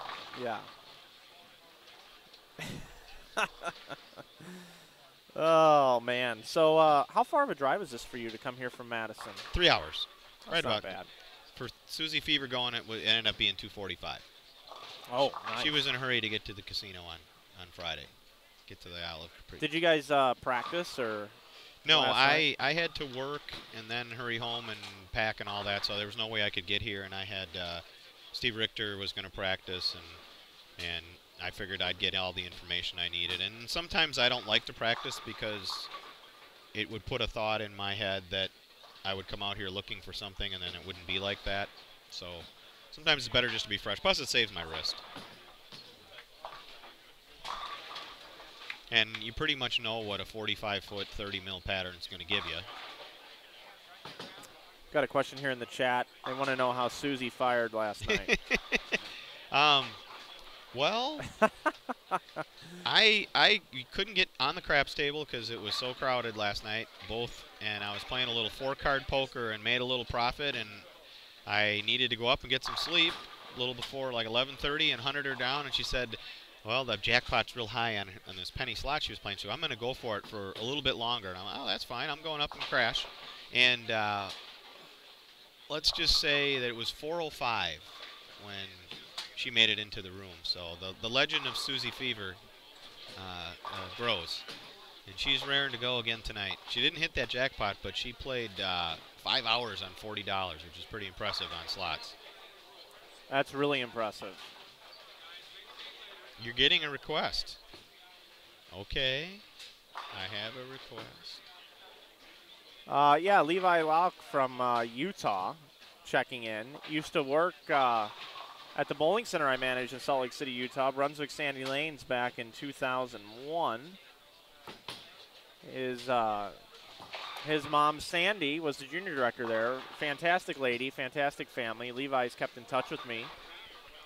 And he has a request of some sort, so it's good to... We're waiting for it. Yeah, we'll just... Now, everybody out there can see the chat, right? Yeah. Well, folks that are watching, yeah. Yeah, if you're watching, I'm check in on 13 and 14 scoreboard there. I believe, hold on, let me make sure this is right. No, that's not 13 and 14. No, that's 5 and 6. Yeah. 13 and 14 is done, I think. Yeah, I just want to make sure I got these set up right now that I'm looking at them. Now I'm all confused. Oh, yeah, we got a problem here, Jeff. That's not good. Let's head back over here. Yeah, we built a new profile. I think something got moved while I was gone. But this is no problem. We can figure this one out. That's that pair, so I need to put this on camera 3. I was getting confused. See, the other interesting thing is we've got all these moving parts, all these computers up here. So if Matt's right here, he's used to using this mouse to control this computer. Really, it's controlling this computer. So if he's like on that right there and he hits the scroll, boom, changes the camera we're on. So then our picture-in-picture looks all messed up. So what I wanted to do is I wanted to take a look here. I wanted to look and see how Casey Murphy and those guys bowled. It looks like 255, 173, 213, 201. Casey had the 213, I know. He was the upper left.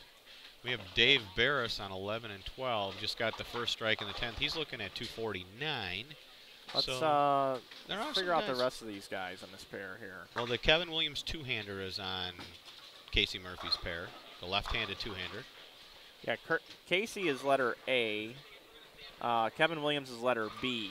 So Kevin Williams had 201. Who's the C? C is, looks like Randy Norton. Randy Norton and Tony Sheff is D. So that gives you an update on those scores. Hey guys, Mike Flanagan, Jeff RIchgels here up in the booth hanging out, bringing you this action. We're happy to do it. Yeah, look. I just got to stretch a little. Yeah, there you go. Yeah, just pout it out there, man. Top 2 seeds at the Masters. Got some scores up here, too. Pretty cool, right behind us. Oh, yeah, that's right. That's the scrolling scoreboard for everybody. Oh, yeah. So back over to 5 and 6 while we're at it, and we'll bring in a scoreboard now. We'll check in on these guys now that I got everything back in cahoots here. Let's take a look, check in, look at the scores. Look at that beautiful graphic. Yeah. That strike.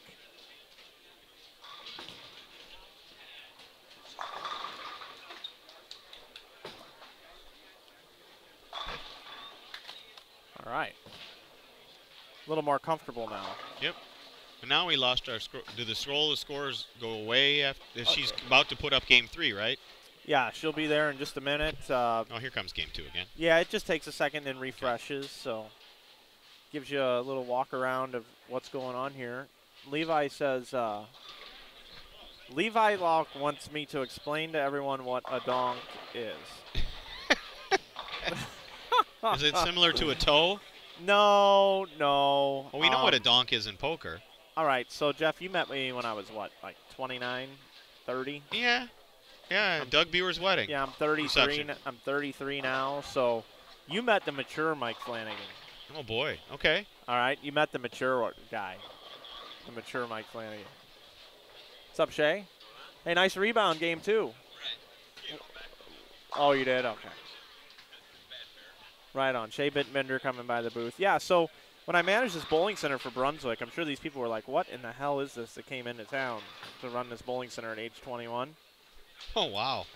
That's a rarity. You don't hear that too often. 2,400 league bowlers. Seriously. $2.3 million bowling center with a Chuck E. Cheese inside. Were Salt you Lake City, Utah. dating the daughter of the owner? Or They something? asked me if I was the owner's son right Yeah, when I right. walked in the door. It was Yeah. the craziest thing. That's the first thing I would think of for 21-year-old guys running Yeah, a place actually, like that. yeah. Actually, Levi's mom asked me that same question.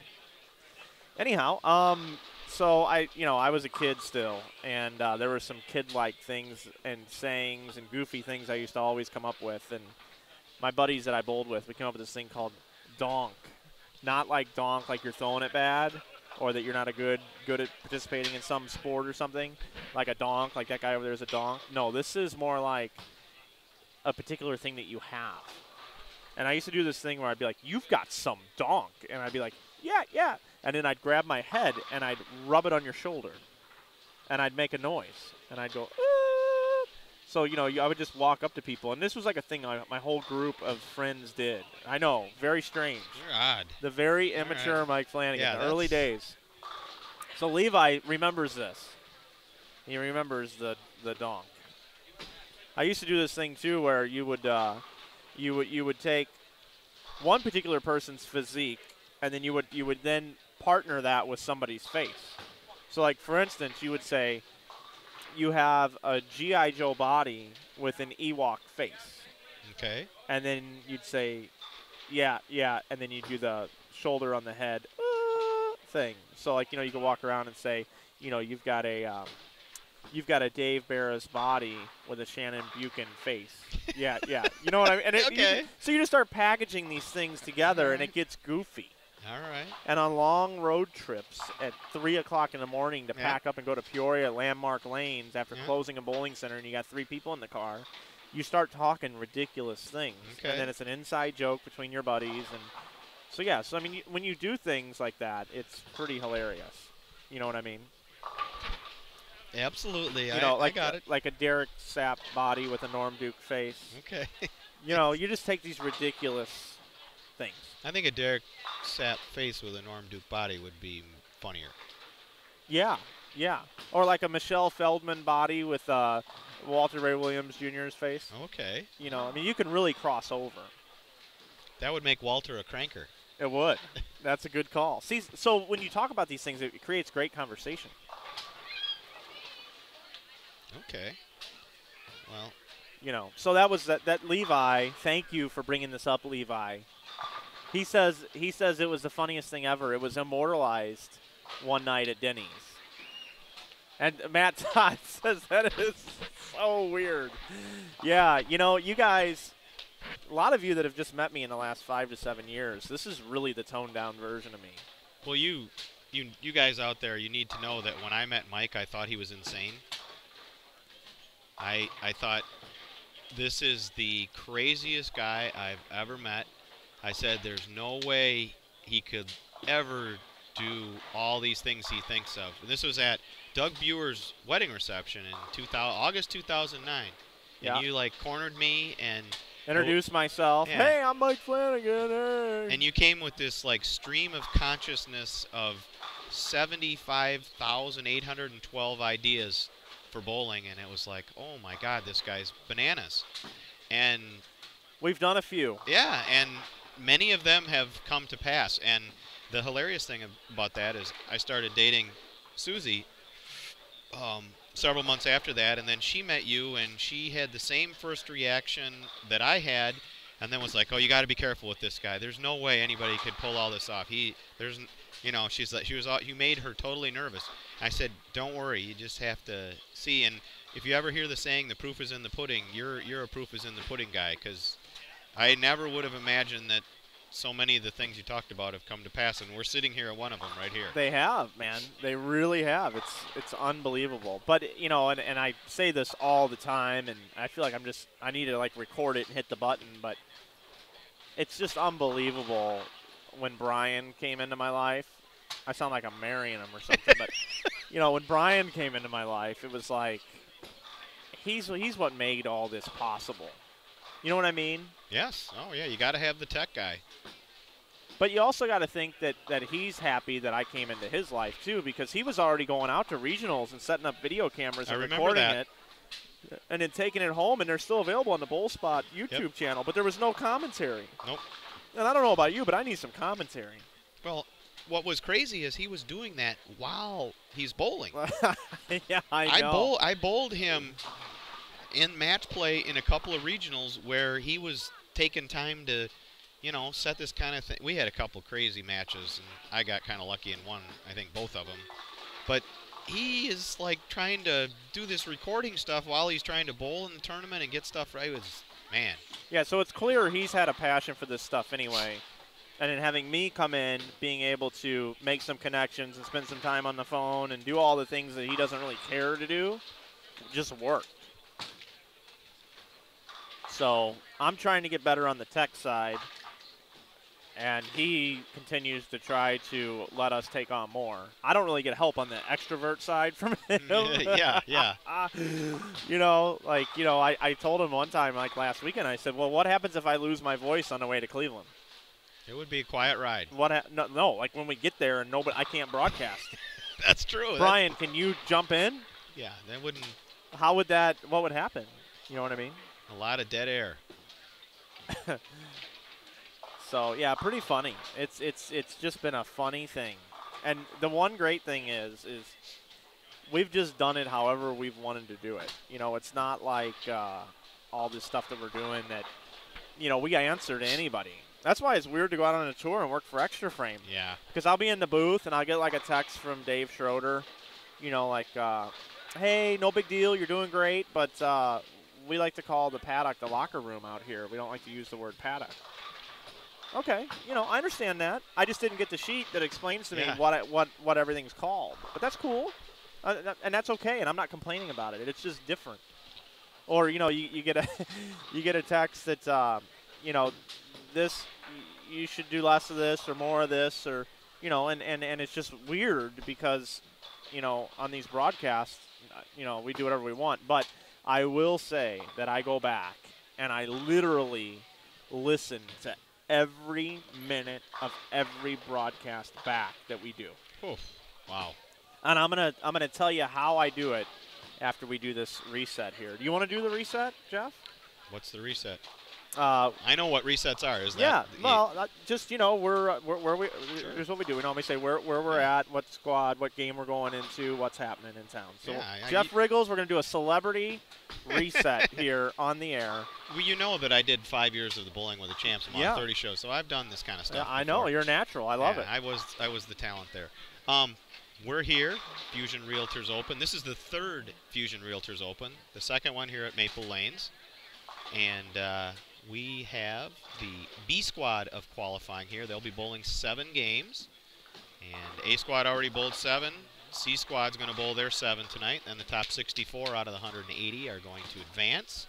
And all of this is put on by one of the greatest tournament directors and tournament families that you will ever care to meet in bowling. That would be Joe Engelkeys and his wife Rosie, and his daughter Jennifer. Jennifer does a lot of the work. And of course, Maple Lanes, the ownership includes Zach Bishorner, who is Fusion Realtors, which is one of our sponsors, main sponsors, along with the Waterloo Convention and Visitors Bureau and the Cedar Valley Sports Commission, and then Brunswick, Waterloo Implement, Kingpin Lounge here at Maple Lanes. When you want to watch some sports action, a great place to do it. Fran's Pro Shop here. Fran's one of the part of the ownership team too. And, of course, Budweiser. And it's a fantastic tournament. Just a fantastic tournament. Love coming for these. And this little known fact here, which Joe actually kind of pimped me about, which Joe doesn't usually do, but this will be the first time I made a cut in one of these. And it's not like it's a hard cut. It's not like it's 1 in 10 or something. It's 1 in better than 3. And this will be the first time I made a cut. Yeah, you know, actually, Jeff, I want to comment on this. This is going to be the first cut you've ever made on an event that we've covered. Oh, I almost made the one in Dubuque. I only missed that one by What? Yeah, but you literally 12 pits. came in the booth on the next block and were telling people that you didn't want to make the cut. Yeah. You were Well, just happy to get a check. Wait, and based on how the next day went, was I wrong? No, I don't know. I mean, that was 16 games of brutality to watch that the next day. And see, I had the premonition that their guy was going to hit the fire bet on the Diamond Joe craps tables in Dubuque that night, and Right. it was going to happen later than I would have been able to stay up if I would have Right. made the cut. So and it did work out. yeah, so I just had that premonition. So I have a really bad feeling, Jeff, Bad. about your Dice tonight? Yeah. Yeah. Because last year, in this, yeah, it was last year. The September Fusion Realtors, of course, we had the famous hour-long roll that started about 12. It started and it lasted so long it went past last call for drinks at the casino. And one of the guys that had left the table shortly before that was Matt McNeil. And when he heard about it the next morning, he actually saw the picture of the $500 chips in my hand. Yeah. And was like crestfallen. And I said, "Yeah, Matt, I know you're probably going to go over there and win, and we're going to cash for the same amount this year, and I don't have to bowl today." Yeah, and that was that was a string there between Dubuque, between Waterloo, and then Lumiere in St. Louis. That was about 3,000 to 4,000. There was a bunch of hits there. There were some bad days in there too. Lumiere actually came first because that was after one of the PBA senior stops. We came down there. Yeah, that was the Decatur stop. Yeah, and had a night that was absolutely incredible. But there were a couple bad ones in there, and I guess I should occasionally take a picture of an empty hand when I have a bad night, to be honest about my losses. Not that I hide them. So we're going to have some fun over at the Isle of Capri tonight. Yeah, do me a favor this year. How about every time you go to the casino and it's an absolute terrible session, you go ahead and take your pockets out and give like a horrible look to Susie and put thumbs down and be like, another loser. That would be last Sunday night at Harrah's Joliet.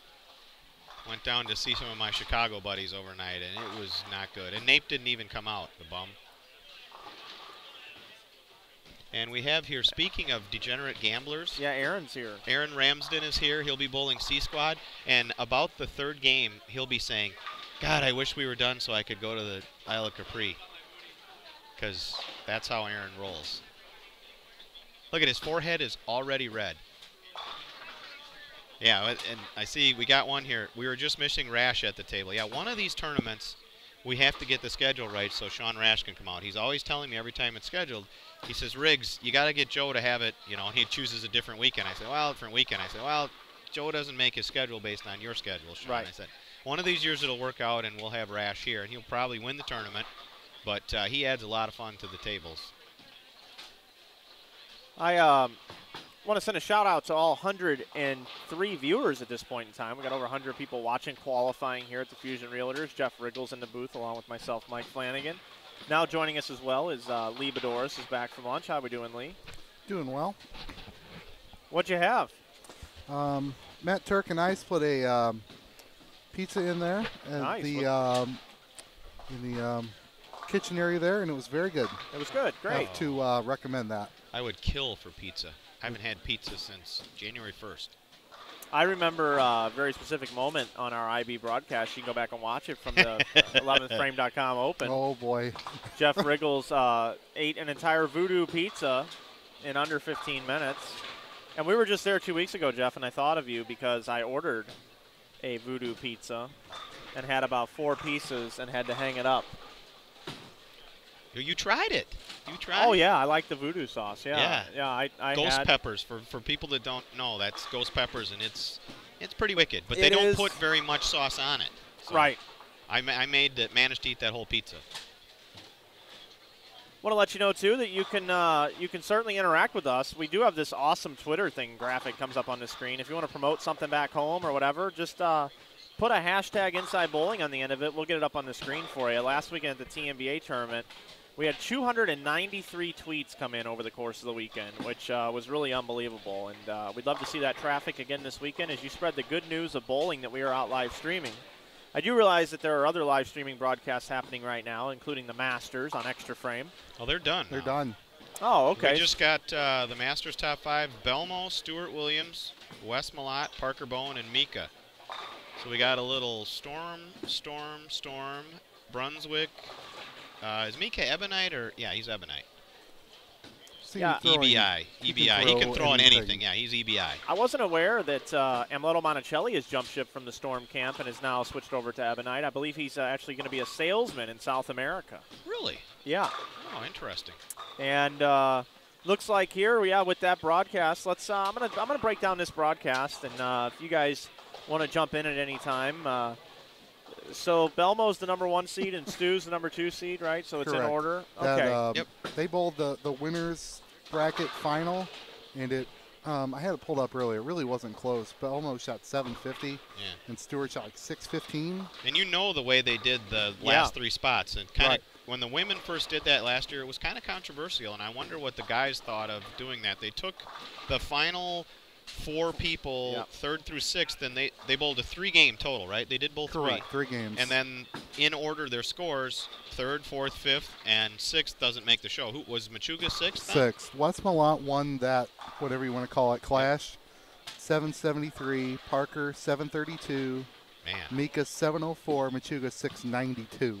Wow, and he does not He make the doesn't show make the with show. 692 and a 4-man thing. Mm-hmm. So Mika takes on Parker in the first match. I gotta believe Parker wins. I gotta think that Parker has a pretty decent shot of winning that winning show. the whole thing. Yeah. He's got the left side to himself to make it the way he wants it, and you've got a 2-hander on the right side, and Malat's certainly got a lot of hand, and you know Mika likes to play some tricks with how he sets up the lanes out there. It's legends have been told, and then Stewie. So it'll be very interesting to see what they try to do to the lanes on the right. Here's my guess. Either Malat or Bone will win the show. I truly believe that. Does Malat have a major? I don't remember. believe so. I think that didn't he finish second in the. Wes Malat just had such an unbelievable look this week. He's had an unbelievable look a lot this week. Yeah. Or a lot this year, I mean. A lot this year. He had that one show in Detroit where he made the show averaging like 250 for the tournament. Let's see. I'm going to pull it up right here. Wes Malat.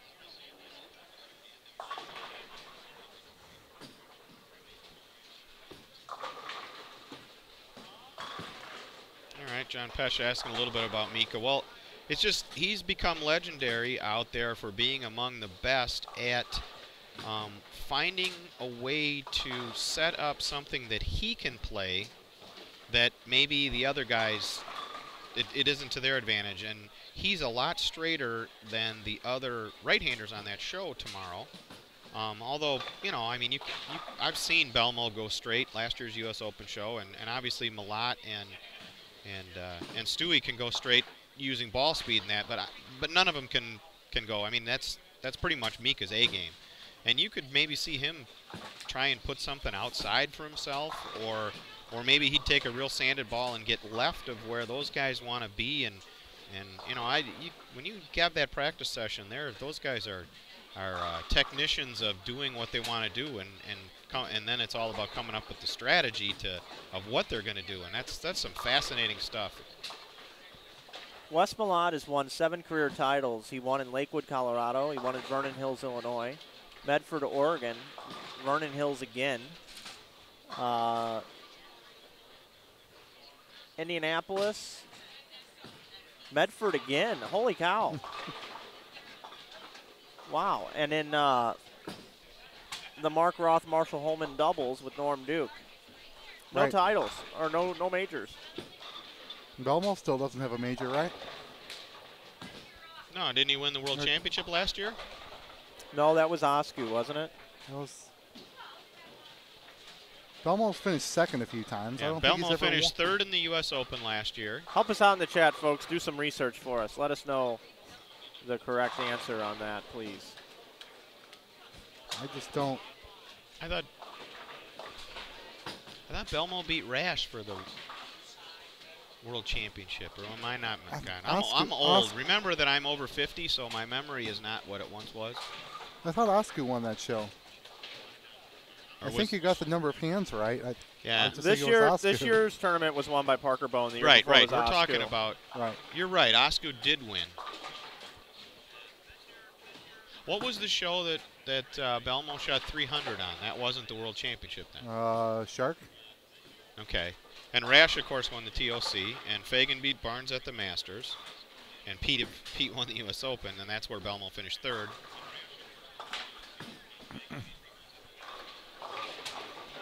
Yeah, you're right about Osku, because that's that famous shot where he lays down after he lets it go. Right.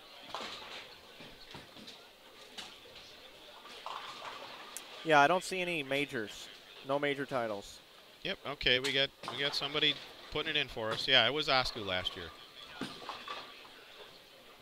Osku does have the major. So yeah, so that's so you've got Belmo, you've got Wes Malott making this telecast live on ESPN tomorrow. Support the PBA, we do. And you should too. The PBA supports us, and we all get along like that. So the only two major winners tomorrow call the first match. Now yep, you're correct. Now will we be done tomorrow before that? That show's not till 2 Central Time. We will not be done. Not be done. Now, since I haven't made the cut, I'm trying to remember. We bowl 6 in the morning? Is it 6 more? 6 more.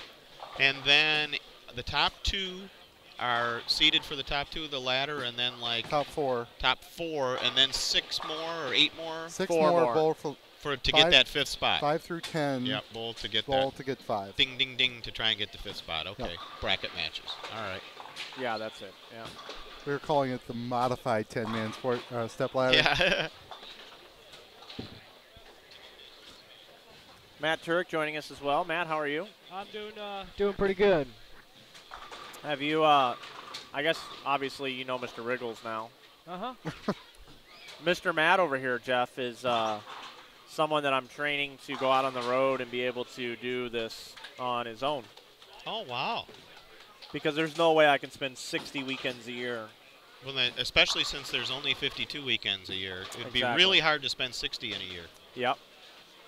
But that's about how many events we could handle next year between now and the next 12 months if we really wanted to.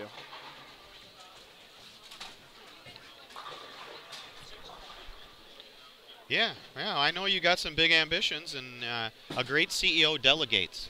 A great CEO counts money and hires great people and delegates to money. them. Yes, trust me. I'm bringing you in for 10 pins. If I leave any more, that's it. Oh. I'm done.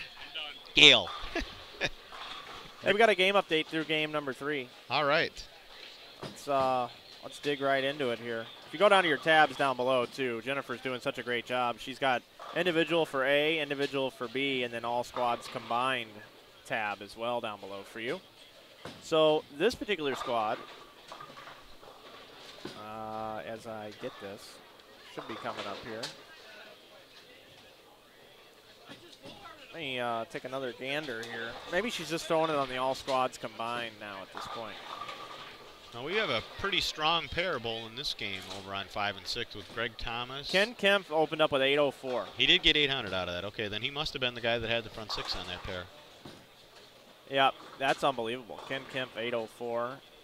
Well, these guys are scoring better than I anticipated. The thing is we're in front of us here. These pairs here are not producing anything. So even Ken Kemp, who had 804, he's just barely shooting at 200 this game. Yeah, Ken Kemp, 299, 248, 257. Tyler Cruz, 256, 236, 247. Scott Raines, 256, 248, 222. Mike Peters sits 4th. Rick Volhard 5th on this squad. You know, when I was down there on the high end, I really didn't see anything that jumped out at me. Well, where are all these numbers coming from? Yeah, I don't know. So I was watching like the last 8 lanes per se. The only numbers I've seen here is right in front of us in these few pairs here. Yeah. There was a 269 by John Bannock and by Shallow. Both, I think, had 269, and that's about the only really large numbers I've seen. Yeah. So what's like, it's kind of hard to break down just this squad. Well, how are they doing in the 21st? I looked after the first game, and it was like plus 22. Then after 2 games, it was plus 18. And for 3 games, I can't tell you. So they're not exceeding what A squad did then. No. They just got a few guys higher up. Oh, there's some awesome talent on this squad. Right. Tony Oliva from the Milwaukee area picking up that spare on lane 5. Tony and Greg Thomas were bowling together in lane 5 and 6. They were on the second place team last year at the Open Championships. Had a chance in the 10th frame to beat the lacrosse boys and fell a little short, but had a great year. Greg, of course, was on tour in the 90s. Never won a title, but made a few shows, I think 3 or 4 shows.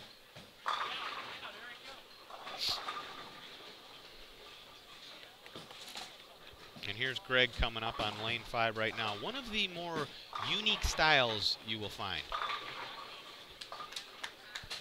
Folks, don't try this at home if you value your shoulder.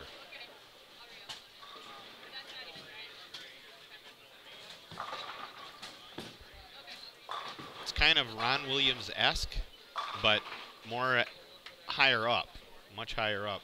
But if you watch Greg, it's at the top of his swing where it's kind of way splayed out or whatever you'd say to the side. But once you get down on the downswing, he straightens that up and it's very square going through. So just a unique backswing. If I tried to do that, I would drop it on my Yeah, back foot. yeah.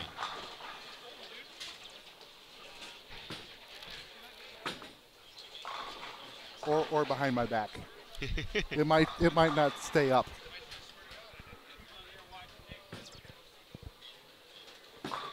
Who is this with the string? Do we know? The string where? Right here. 6 in a row. Lanes 5 and 6. Oh. Well. Here we go. Lanes 5 and 6, game number 3. It's that's Tony, right? Is it Greg or Tony? Or is it Steve Taylor? Well, it's whoever's going to bowl That's on 5 lane right 5. now. That's Steve Taylor, longtime PBA guy.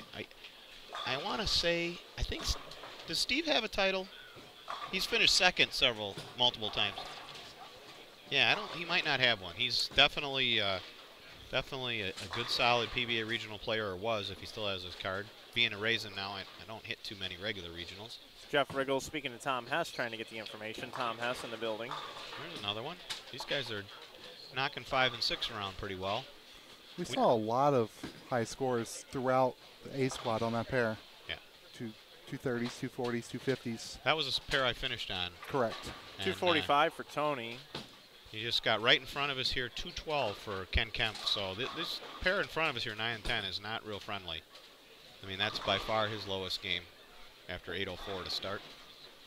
But here's Steve Taylor going to finish this baby off. 240 something here. Oh, he's deep already. That's where I ended the day. Yeah, you guys were on that pair at the end of the day. Nope. So there you have it. 236 actually. So made a lot out of that. Yeah, well, from 18 in the second, you'll take 236 every time. And it looks like Tony Oliva had 245. Greg Thomas up. He can sheet for 245 here in the 10th. Yep. Oof. Matt Turek, how was the sports bar? It's pretty good. Me and Lee got the pizza in there, 12-inch, thick crust. It was pretty good. Put a little red pepper on it. Did you guys catch the end of the nationwide race? Was it or was it over by then? I think they were all making left turns. Well, there was only a couple laps left. They had a red flag when I was in there. There was probably about 8 left turns left then. Something like that, yeah.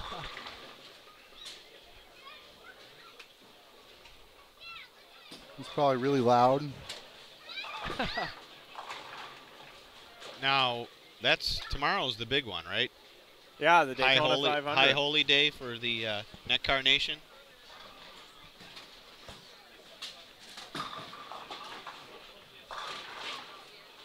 We have our tabs updated correctly now at the bottom of the screen. You can check on your squad here after 3 games. For some reason, one of the things uploaded to the wrong spot. You see Ken Kemp is in first, as we talked about. But as we scroll down and we look at, I like to look at 21st place. Yep. 21st is plus 38 through 3 games. So a little higher scoring. It was about a 209 pace on the last squad. Well, this squad's miles stronger than our squad was. Is it fair to say that C squad is a little lighter?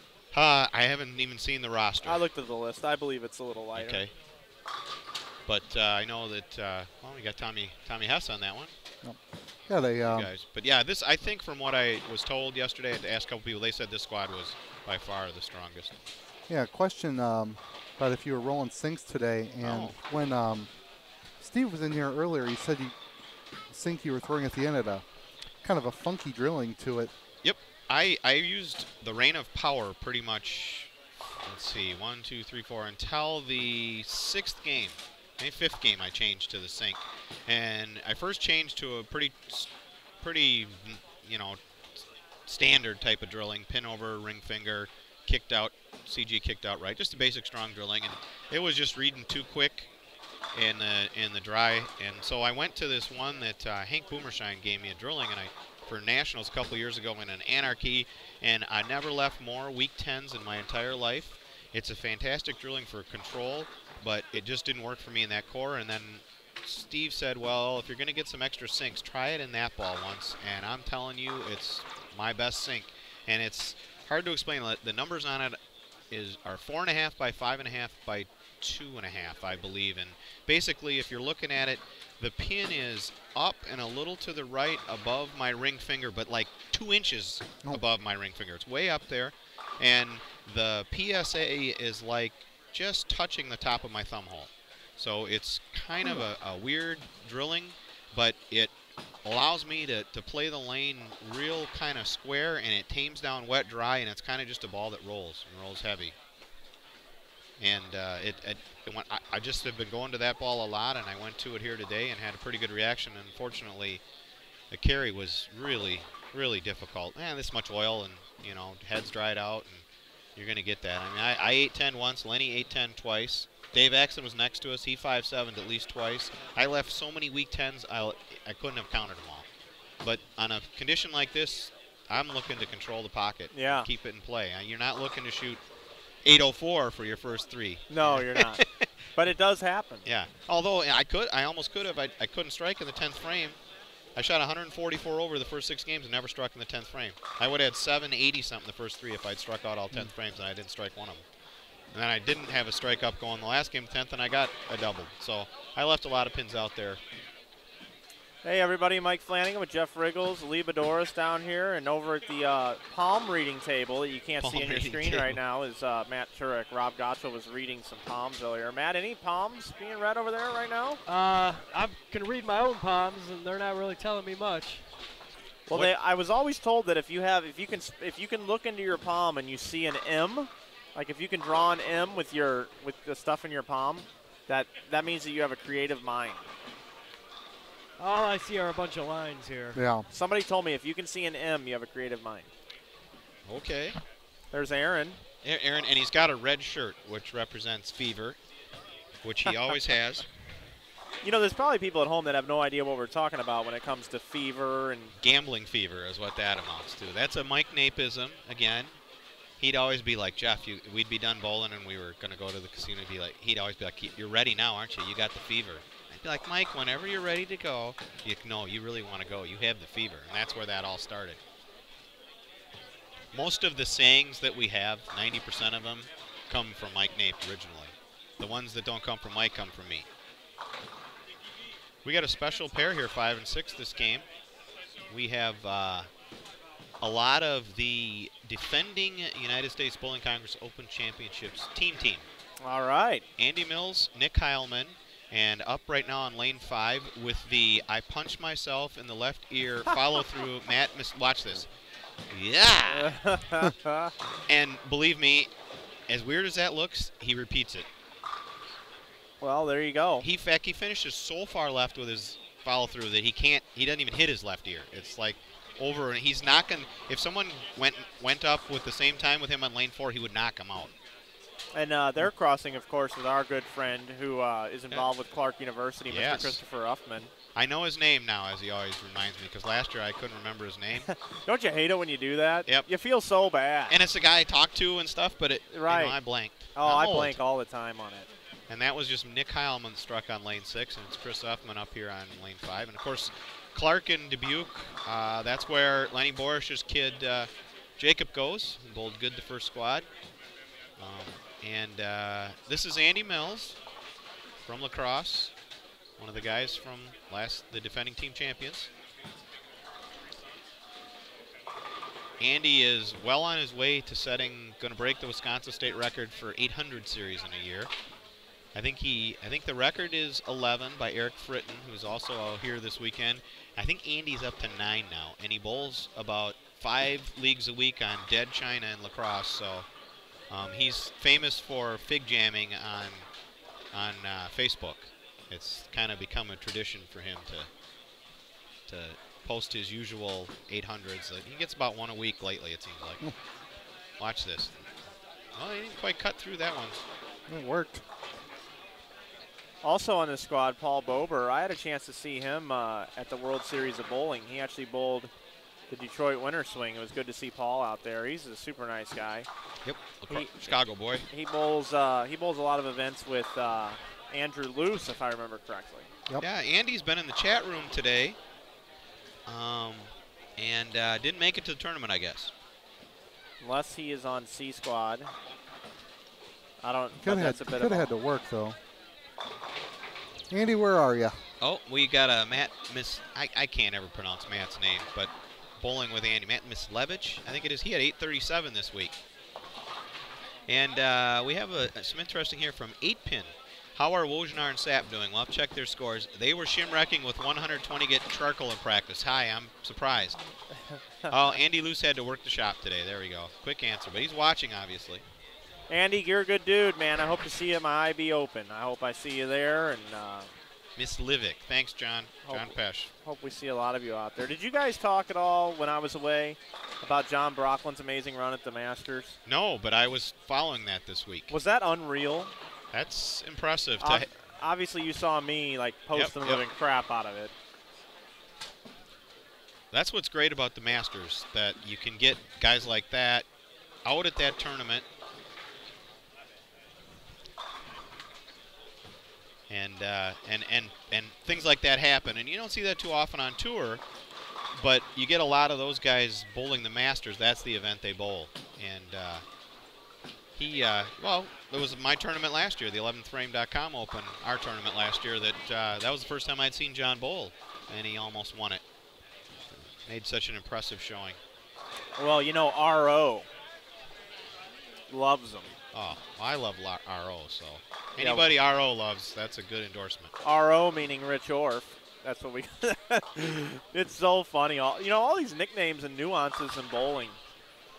It should almost be like just a show dedicated to all of that. See, I'm the one. Nate usually came up with all the sayings, but I'm in charge of nicknames. So if you're a Midwest PBA bowler and you have a nickname, the odds are if you didn't have it when you met me, I gave you one.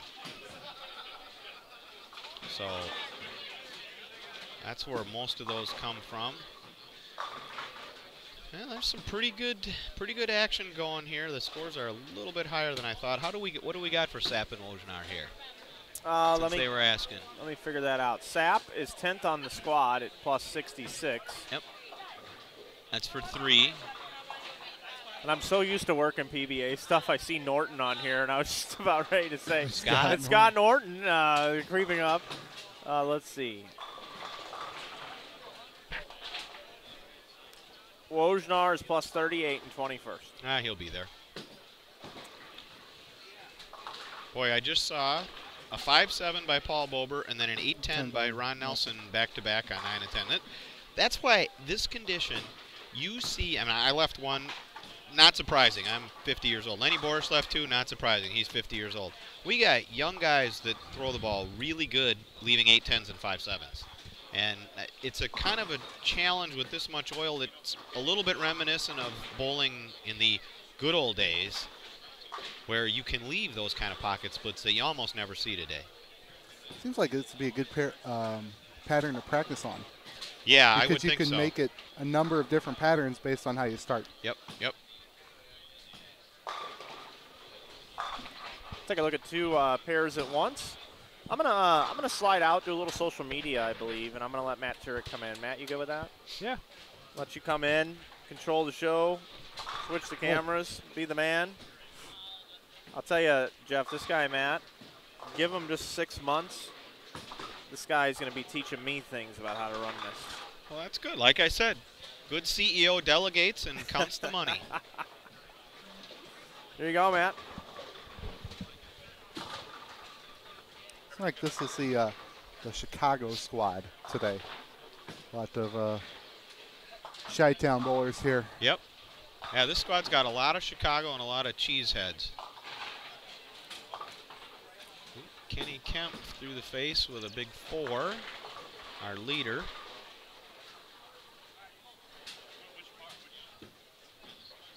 A fade shot. Well, nah, I mean, that's just not, you're not going to usually see fallback because the track will dry out enough that the guys with hand are going to be able to get in and get around it.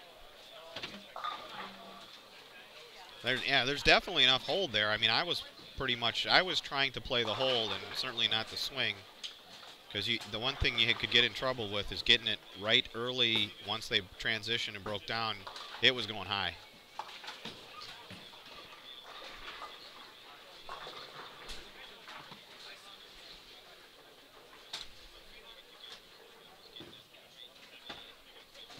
Boom.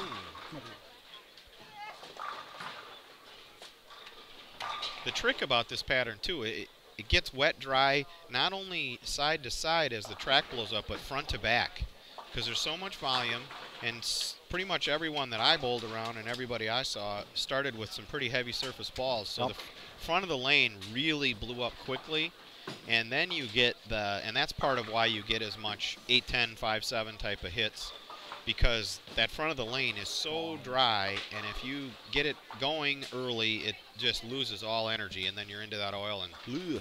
So you get like a double wet dry. You had to control your ball reaction front to back and left to right, and that's what held what could be really high scores down. Is you had two things to control, and the carry was pretty tough on a pattern this heavy oil and this long. It's kind of a similar thing to what happens on the left side sometimes late in tournaments where you got people offing the ditch. Yep, and they're blowing up the front. The heads are gone, and then you hit the pattern, and then the pattern that's broken down at the back by the people on the left side, and that's all right, though. It holds scores down, too. They're left-handers. That's all right. This is true. It's a fair comparison, though. Tough to score no matter what side of the lane you're on if you got that look. Well, and unless you're Mika, you could just probably loft it over it. Yeah, but he could. I'm sure that the loft would have been good for him here. The thing I saw too is that there were not a lot of guys that could throw shiny and make the ball react. The one guy I saw was Clayton Moore. He was next to me. He ended up 165 over. He was throwing some of those wacky-looking DV8 balls, and they were shiny. And he was getting him to turn and strike. And he was one of the few guys I saw that could make shiny work. Now, I mean, I wasn't running around the whole bowling alley, but that was in the pairs around me that I could see. I didn't see anybody scoring with shiny either. There's one guy who had one good game with, I think it was one of the Brunswick balls, not the DV8 stuff, and it had some shine to it. He brought it back from wherever.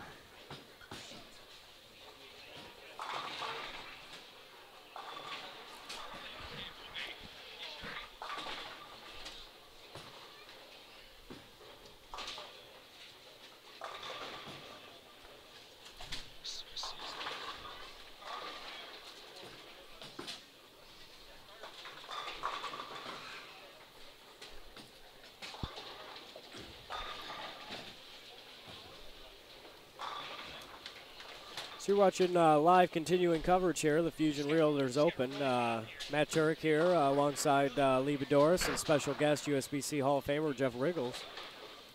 I've been away for most of this block, guys. How's the scoring pace ending up? I haven't really. It's kind of the guys that are getting them are getting a lot.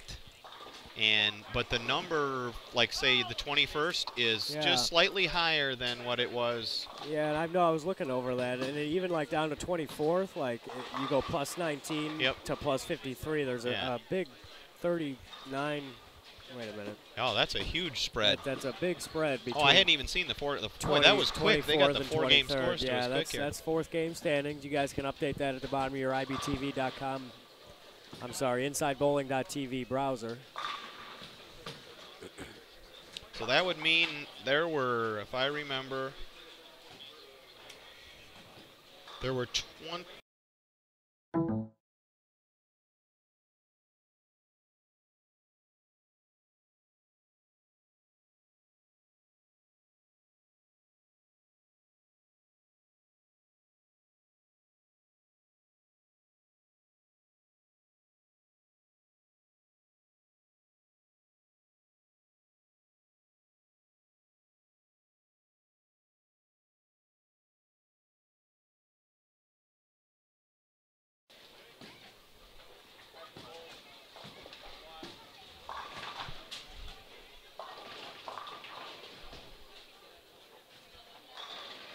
No audio. That looks right. So you're watching continuing coverage of the Fusion Realtors Open here in Maple Lanes here at Waterloo, Iowa.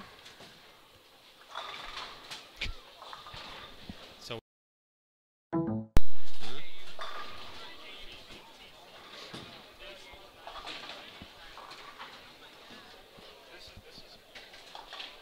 This is part of the reason why I've been sitting here, because this thing has been doing some really odd stuff. You gotta, like, for instance, when I came back in, when I relieved you, got a big game going right in front of us here by J.C. Kramer. He is one of the guys that's he's at 17 over through 4, but he's got a 270 potential game going. 3-bagger, 9-spare, 3-bagger. So lefty from the Omaha area, he could make a move up and make that cut go. I'm still telling you, you guys said 78, I got under, and I'm saying it's going to be somewhere between 60 and 74.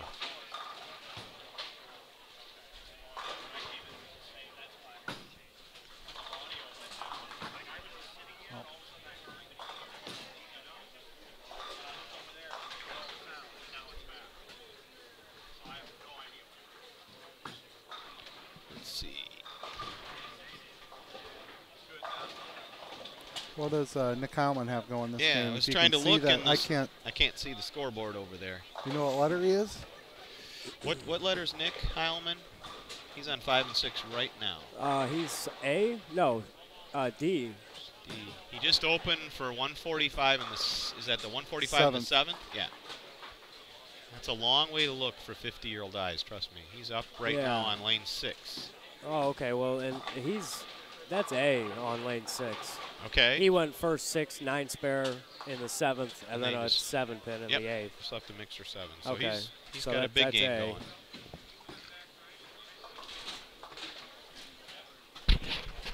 Excuse me. Here comes Rob Gottschall strolling down the concourse. Still look at him funny. Looking like a man of purpose.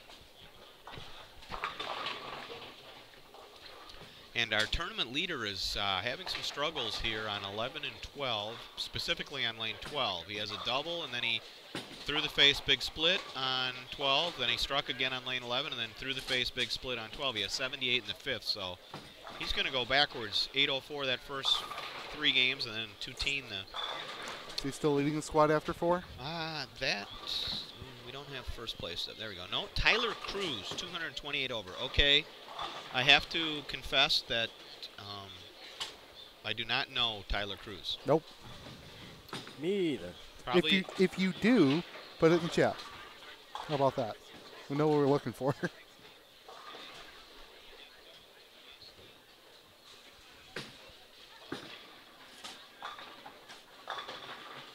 Oh, 710. Wow. Well, that's going to drop him, barring a miraculous conversion here. That's going to have Kenny Kemp backing up even more. I can hear those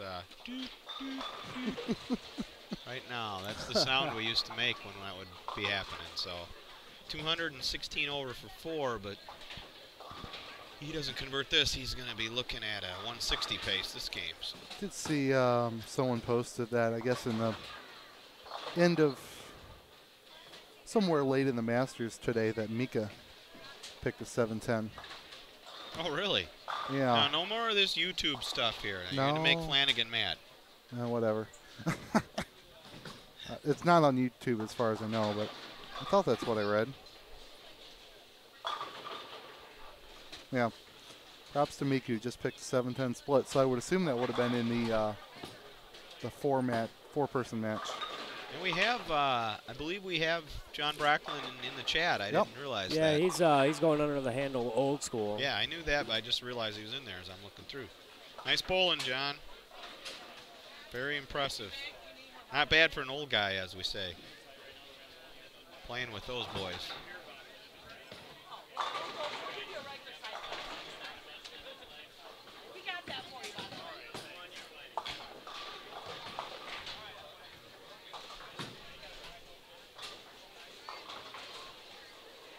Some pretty good scores again on 5 and 6 this game. Yeah, that pair has been high scoring all day. I shouldn't feel bad that I only had 2 teen there.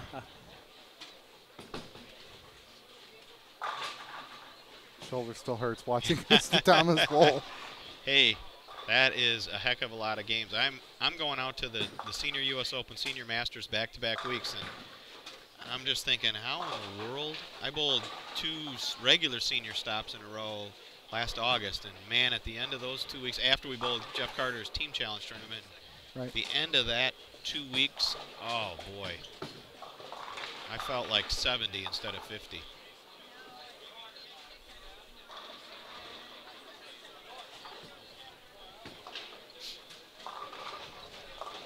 Yeah, that's the Masters. John saying his losing score that last round was a high losing score. The guy that I got a kick out of in a sympathetic way was Mike Fagan, the defending champion. Gets in there and he shot like 710 and 690 something. Gone. Yep. Lost them both. See you later. Here's your $1,500 or whatever, and have a safe trip home. So I'm going to take you guys down here to 5 and 6, where they're finishing up game number 5. And for those who are kind of wondering out there, our defending USBC Open Championships team champs, 3 of them bowling on that pair, Nick Heilman, Andy Mills, Matt Mislivic. I believe they're bowling on March 29th that night, and they, yes, because they're defending champions, they are being webcast. So put that one on your calendar if you want to see them try to defend their title. I've had 2 shots at that. Man, nothing harder. Because there's lots of stuff that goes on, and see Nick tripping a 4 there, a lot of distractions, and I mean, it's just hard. I mean, winning that tournament is almost impossible. I think, and the last people that defended it were, you think you have to go back to the 1950s, if I recall. Oh, wow. To win the tournament, team tournament twice in a row. And Mike Peters and Scott Rains, 3rd and 4th in the squad, 988, 983. They were team champs. Back, I think, Baton Rouge 2005, they were on the team champs.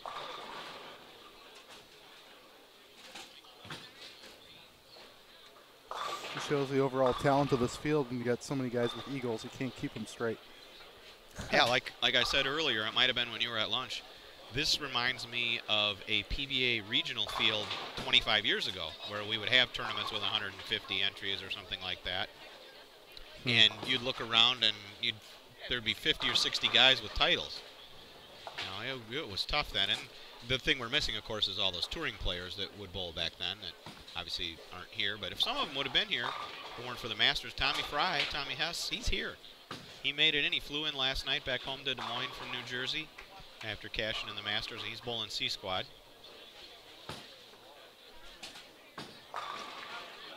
And I guess if Father John is chatting with us, he must be home. He got done bowling yesterday, probably about, what, 4 o'clock our time? About 4:30 Central time. 4:30. That's a hike.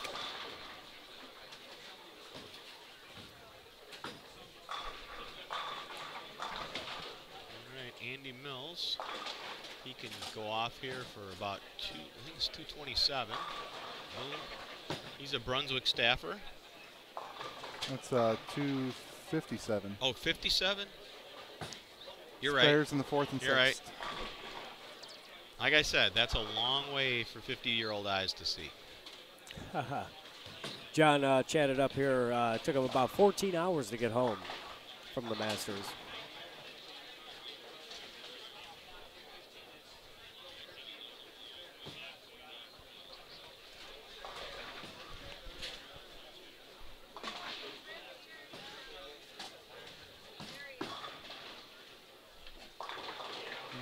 I can't get the 10 out. So that's 56. There was a 23 and an 04. And a 68. And a 68. And a 68. Yeah, let's head on over to 13 and 14 then while these guys change pairs over on 5 and 6. Somebody's got strike spare 5-bagger. Yeah, there's a good score. We'll figure out who that is. Wow, Kenny Kemp. That's the D bowler. Kenny Kemp just 2-8-10 on the left lane. We have a definite. He started this game with a double and is now going to be looking at, if he can't make the 2-8-10, which would really be a miracle shot, he's looking at 150. So a little going backwards after blasting him for 200 and something over the first 4. Yeah, it looks like it's Brian Crane down there on 13 and 14 with 280 working, if my notes are correct.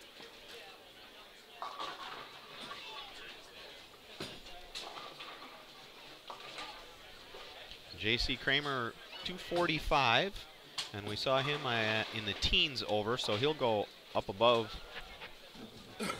our quote-unquote number.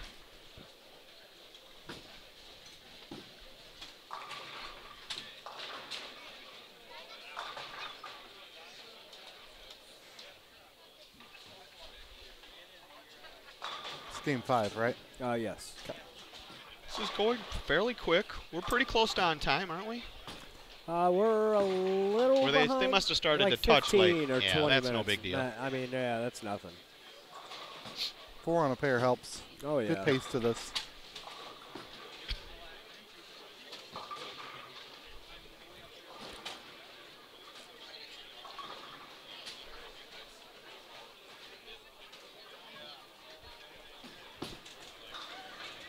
Coming up down here on game number 6 on 5 and 6. We have Mike Peters, Scott Rains, Matt Smith, and Tim Barron. I know there are a few people in the chat wanting to watch Tim Barron bowl. He'll be up here in game number 6 on 5 and 6. It's like Mike Flanagan's got Shea Bittenbender he's joining got him at the palm reading table. Mike, what Mike has headphones in? No. You listening? He's listening on a delay. Oh. And Shea's already gone, so he probably won't pick that up. You can probably get a palm read. Shea's just standing around waiting to bowl. Or whatever else they do at the kids' table over there these days.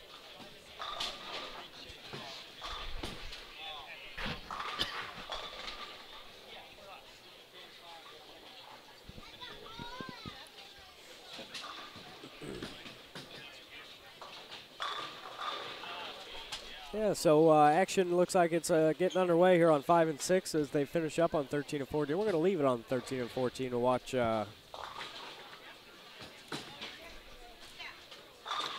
watch Brian go for his 280 game. Seems like, Jeff, every time I see a sink down the lane, it looks so much like the, I think it's the black and orange Maxim plastic ball when it's turning over. Doesn't roll like that. But it doesn't roll like it. No. It turns a lot. But it's, you got a big splash of orange on some of them, and it's the same color.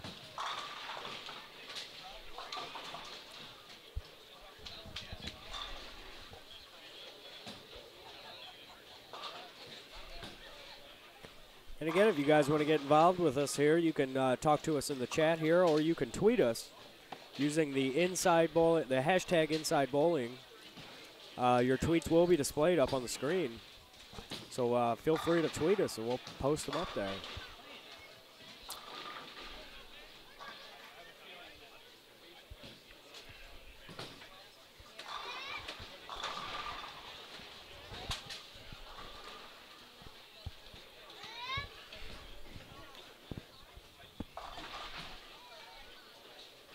Who's in the Nebraska shirt on lane 12? Do you guys know who this gentleman is? Yeah, that's Rick Volhard. Rick Volhard, there we go. Of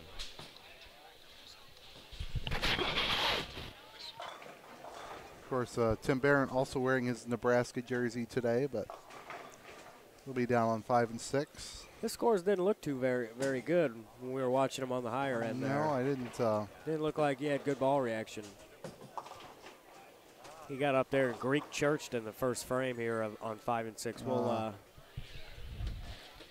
I hate to return to a sore subject, but I don't think Flanagan's got his thing on, but Tommy Hess just said the reason Machuga stopped there that one time is someone it was dead quiet in the center and someone coughed in his approach. really loud. When you need the shot to make the show at the Masters. Ouch.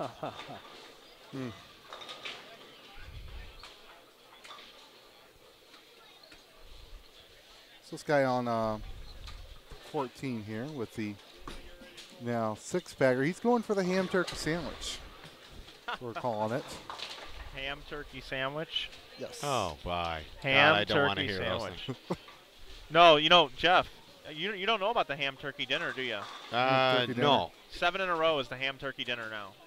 Okay. Jeff He's got Goodyear one. coined the phrase with Extra Frame when I was out working with him. Oh, man. And I actually really like it because it's the perfect contrast of the traditional turkey that everyone is cool with and the ever so controversial ham bone that I am in favor of for many reasons that we don't have to get into. But so if you put the two together, it bridges old timers with traditionalists with the turkey with the new school of the ham bone, and you put them together, it's a ham turkey dinner.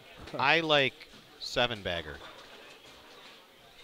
Yeah, I like ham turkey dinner. Okay, And that's fine. Hey, you know what? I like ham and turkey, but for bowling, I don't use turkey. But let me 3-bagger. let me expand on it. That's pretty cool about it. Is what if you shoot 300, it's the ham turkey dinner plus 5. You get to bring 5 guests, and it's a conversational piece on who you would bring with you. Okay. I'm good with the baggers. Don't get me wrong, but I also think that ham turkey dinner is pretty clever.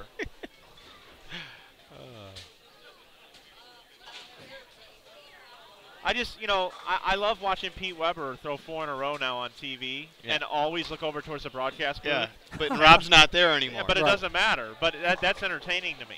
Yeah. So because, and that's Pete pretty much saying take your ham bone and that's what you can do with it. Everybody thinks Pete loves the ham bone, and really it's the opposite. Yes. So I like it. I like talking about it.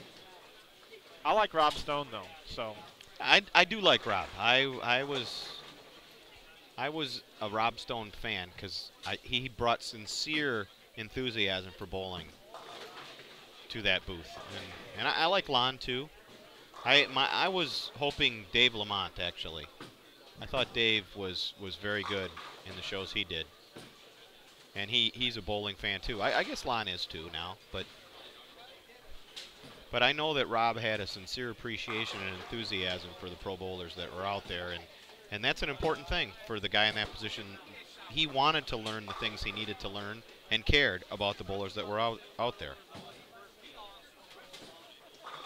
All right, guys. Brian Crane is up on lane 14. Is it 14? 13. 13. Going for 280 there. Let's see where he sits. He was one of the guys down there about 15 over, there wasn't he is, he? 15th place. Yeah. This is Or after 15th 4. place, yeah. 73, so he's going to make a big move. Yeah, as long as, let's see if we can update this to game 5. If that's up yet. Oh, they're in game 5. No, that's their 5th game. Yeah, That would be that really makes good. more If you sense. could update that to game 5 before they finish. Yeah, I wouldn't be working I will here. be impressed. I'd be reading palms Then at I the want kitty to table. then I want to take you to Las Vegas and we're going to sit in the sports book. Looks like you got his first one. I was going to ask you actually if the Sands has one of those. Oh What? yeah. Okay. Oh yeah. Only been in there for a few minutes, but that'll work. Love the Sands. Real quick update on 5 and 6, Tim Barron. Back on lane 6, the right lane. He got up there and split again. And that's the big high-scoring pair, but yeah, there's looks like 3 splits on the board already. and those are some of our leaders there. I know Peters and Raines after 4 games were 3rd and 4th. And then Bittenbender and Matt Smith, PBA regional titleist. Yep, and Brian there got the, Brian got the 2nd in the 10. Needs one more for a 280 game. Or as we learned earlier, if he strikes, it should really be 269 plus 11 for the white belt. That's right. That's as our right. guest The this white morning belt explained. The That's white the- belt. Plus 11 pins on any shot. I guess that's kind of the thing now, huh? Is the white belt. Oh, there we go. Wow. Steal. Nice carry for a 280 Stealing. game. So hey guys, we are in the beginning of game number 6 of a 7-game block here. Maple Lanes, Waterloo, Iowa. Mike Flanagan, Matt Turek, Lee Boudouris, Hall of Famer from the USBC Hall of Fame, Jeff RIchgels. Matt and Lee, we're just getting going here. We're more than halfway through the day. It's 21 games we're going to be broadcasting to the folks at home. We've already done one re-oil. We saw 7 games this morning, in which we saw Dwayne Kiltz lead, averaging 237, and now on this block, the second block, we've got Tyler Cruz actually is your leader through game number 4 now, even with Ken Kemp shooting 800 out of the gate, 804 to be exact. We'll bring you this game and one more game. We'll take a short break. We'll come back after a re-oil, which will take about an hour. And when we come back, we'll bring you tonight's action beginning around 6 o'clock, maybe a little bit later. And then we'll come back in the morning at 9:30 and bring you 6 games of the top 64 who will all cash. And then it will be that step ladder where we'll actually be taking 10 folks for a step ladder, and positions 5 through 10 will all be vying for that 5th and coveted position within the step ladder. The top 4 will all sit around, throw a few warm-up balls, and then be inserted into that step ladder. So that's where we're at here, Waterloo, Iowa, InsideBowling.com, along with my comrades here up in the booth. Here goes Mike Peters. There he is. Oh, nice carry. Tripping ain't easy. A little storm roto action there, I know that. Good friends with Jeff Carter. That's one of the new power teams at the Open Championships this year. Oh, do tell. Yeah, these guys, they're bowling the night before us, I believe. They're bowling Thursday night, May 16th. We're bowling Friday night, May 17th. It's Scott Rains, Mike Peters, and Tom Adcock, Jeff Carter, and Jason Queen, the last I heard. How's that? Goodness. That's a team. And that's not even close to the one new superpower team, and I'm not going to remember all 5, but Rob Gottschall, I believe, is on the team. Mike Rose. Yep. Scott Pohl. Yep. Is Bogashian, Brian Bogash? Nope, it's Adam Barda. Adam Barda. And Brian Wallachek. And Brian Wallachek. Oh, Brian Barda Wallachek, Nation. yeah. And so watch out for that team. We just saw 3 of those bowlers bowl last weekend at the TMBA. Yep. We saw Mike Rose. We actually got a couple of great interviews with Rose and Barda. And yeah, Brian Barda Wallachek. kind of did his own interview for a little bit, didn't Yeah. he? He interviewed himself. It's always nice when you get the bowlers to do all the work for you, right? It is.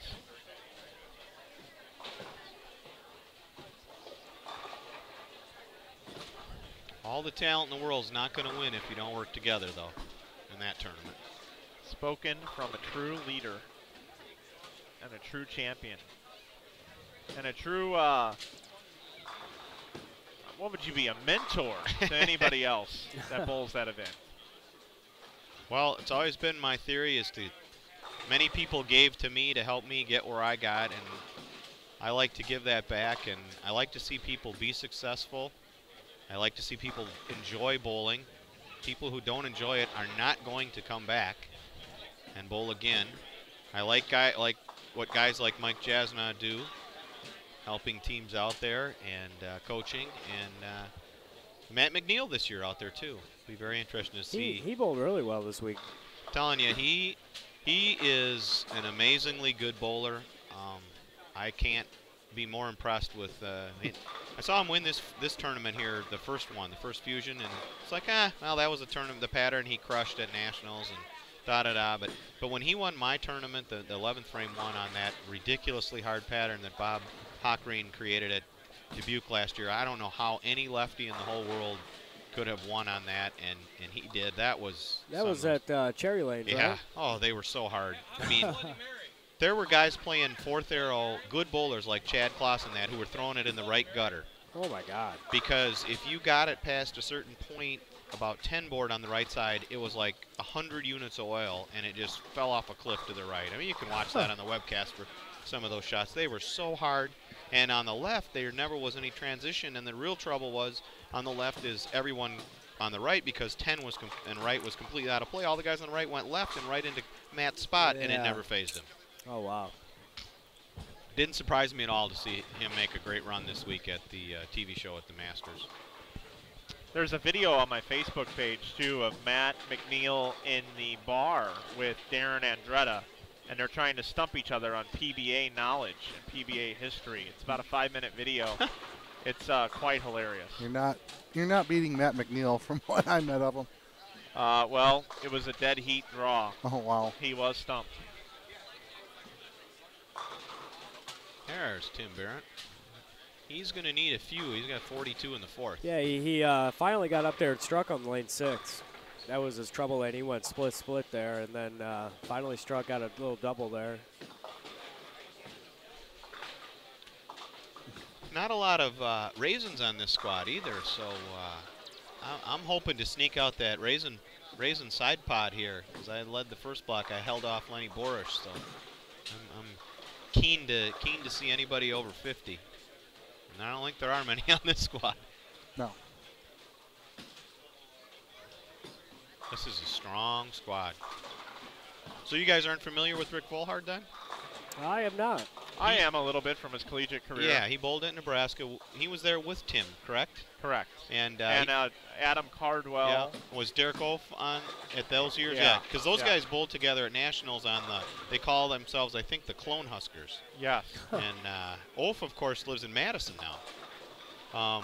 The day he moved there, if I was considered the first best bowler in Madison, I was instantly the second best by a wide margin.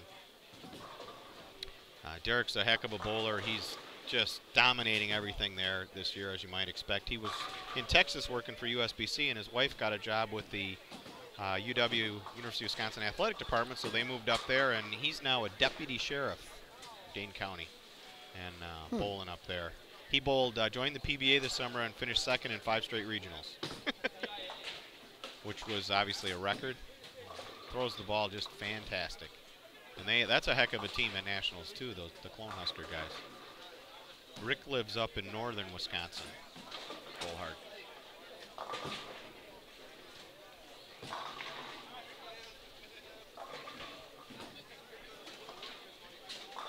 Well, Mike Peters whacking away on, it's like a spare 6-bagger. Yep. A ham turkey dinner -1. There you go, Jeff. Yeah. There you go. I'm telling you, with all these nicknames and stuff that you do and you talk about all the time, this is a good one. Yeah. I've never called a 3-bagger a turkey, so. Have you called it a triple? No. I use 3-bagger, and that's just how I roll. I like to come up with my own stuff. Me and Nape always like to come up with our own original stuff.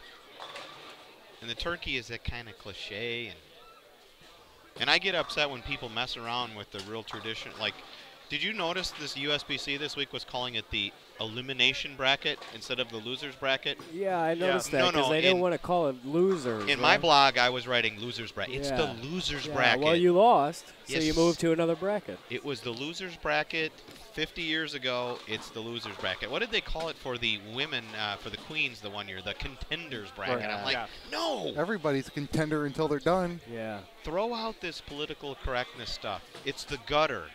Not the channel, it's the gutter. You threw a gutter ball. It's the loser's bracket. That's the journalist in me.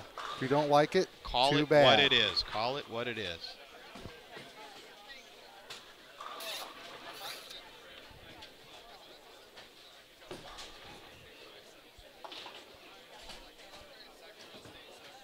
Well, Brockland says they're calling it the contenders bracket on the site this Oh, week. man, that makes me want to vomit. It's the loser's bracket. If it was the loser's bracket when Dick Hoover and Don Carter and Dick Weber and Billy Whaley were bowling, it's the loser's bracket now.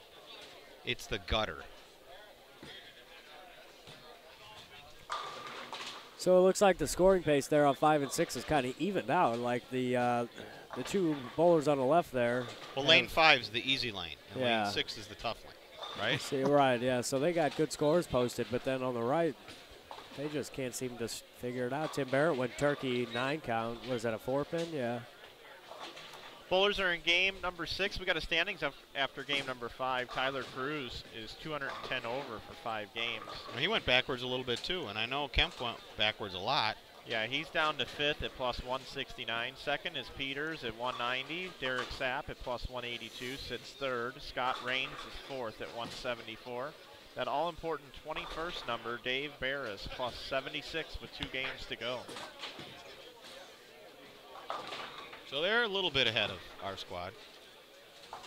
Gottschall's plus 136. He came over to me a little while ago and said that he feels like that he was 100 over before that last game, and he was like, I don't know what's going on, but that doesn't seem like a lot right now.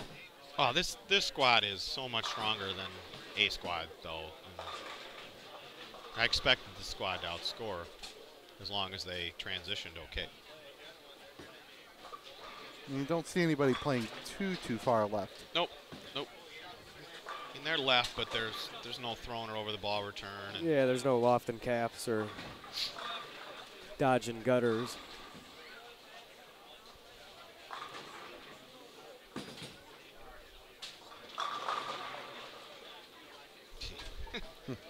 That is a unique style.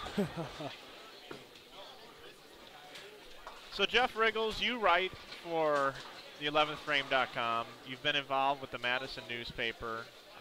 Your job on a day-to-day basis is working at the newspaper. We know that both newspapers and bowling are becoming obsolete. Yeah, I picked 2 great industries to be in, huh? Devote my life to. But the question I have for you is, why do you continue? I know you've had offers to get outside of this, and you could jump away from bowling and do other things and write about other things. What is it about this great game that just keeps you waking up in the morning every day, retweeting everybody's stuff, and spreading the great word about this great game that it is? It's been my life. I mean, pretty much every single friend I have in my life is through bowling, other than a few from work. And I mean, everything I have in life, other than my work stuff and what that provides for me, has come from bowling. And that's basically all I've devoted my life to since I was, I don't know, 12 years old. And it is just what I love, and it'll always be what I love. And I know that there's a zillion things wrong with bowling, but I'm not someone that gets so disgusted with that I want to quit. I just try to take the best I can out of it and do what I can to keep it going as much as it can. And, society is what it is, and things have changed, and it's never going to be what it was, I don't think. And, that's fine. I try to accept and enjoy what's still there, and I hope that there's still something there for kids. I bowl with Jacob Boudouris today. I hope when he's my age, there's still, that's the thing that I think about is you got to get the junior program back on track. Yep. Because without junior bowling, there is no bowling. Yep. I think that there's a lot of positive stuff there. You can see high school bowling in many states is really strong. And what happens, though, is so many of those people, these kids, when they graduate, they go to college, unless they're bowling, bowling team people, and that's a very small number. All those other people, they're not bowling in a league 30 weeks a year or multiple going leagues to a school week. and Right, it just doesn't happen. When they're going to college, it's not happening. And it's recapturing those people as dedicated bowlers after they are done with college is the key. Yeah. That is the key, and that's what hasn't happened for a couple of generations. And actually, it hasn't happened as league bowlers. And, part of that is having options for them that they would enjoy rather than telling them, you got to bowl 30 weeks a year or whatever. Right. Most people's lives are just too busy. There's too much to do that wasn't there 30 years ago. And they are not, I don't like to bowl every Thursday night for 30 weeks, There's just too much else going on. I do it, but, boy, I'd much rather be like, every other week or something, or maybe less of a schedule or... Yeah, how do you feel about short season leagues? The proprietors that try them where I swear by them, swear by them, because they can get people in the bowling center, and one of the more fascinating things I found when I was at the Hall of Fame convention stuff last year. I listened to Stu Upson, the CEO of USBC, give his usual annual presentation, and they really have figures that there are somewhere in the range of maybe 8, 9, 10 million committed bowlers. And by that I mean not people who do it twice a year to go out with the kids on. Right. These are They bowl people- league Yeah. week in and week out. Right. There's only 2 million that are USBC members, but there's another 5-6 million people who bowl on a regular basis. They may bowl with their church once a month. They may bowl with their senior citizens group every other week or whatever. They're bowling on a regular basis. They're just not USBC members. Right. I think there's still just as much bowling going on as there was, not 30 years ago, but maybe 10. But people just aren't USBC members. They don't bowl in a league every week for 30 weeks a year. Yeah. And frankly, I don't know what value a USBC membership has to someone who bowls, 10 times a year with their church, Right. or even a couples league bowler. I've always maintained that someone like myself should pay $50 or $100 a year in dues, and that every other week couples league bowler who never bowls a tournament should pay $5 a week. In fact, I would prefer to see them go to the way where you certify through centers, and the center puts the money into the league fees, and the center pays the fee for the bowlers, so the bowlers never see it. Now, there's and an then the interesting person idea. who bowls far more pays more in dues than Right. the person who bowls in an every other week couples league. Right. There you go. It's not a bad idea. That's the way, and then you don't have this thing of going around asking people to throw $25 or whatever, depending what your local dues are, in at the start of the year. Yeah, everybody gets it. They're automatically certified. Every bowler's automatically certified. Yeah. Yeah, because they pay their dues, Yep. their national and local dues, and they might not shoot 300 or 800. And they might not, reap the good benefits of what the USBC can provide. Yeah, to me, that is the answer to get revenue for USBC and really get all these bowlers into databases and all accounted for, and to have more equity in the every other week couples league bowler not paying the same dues as me.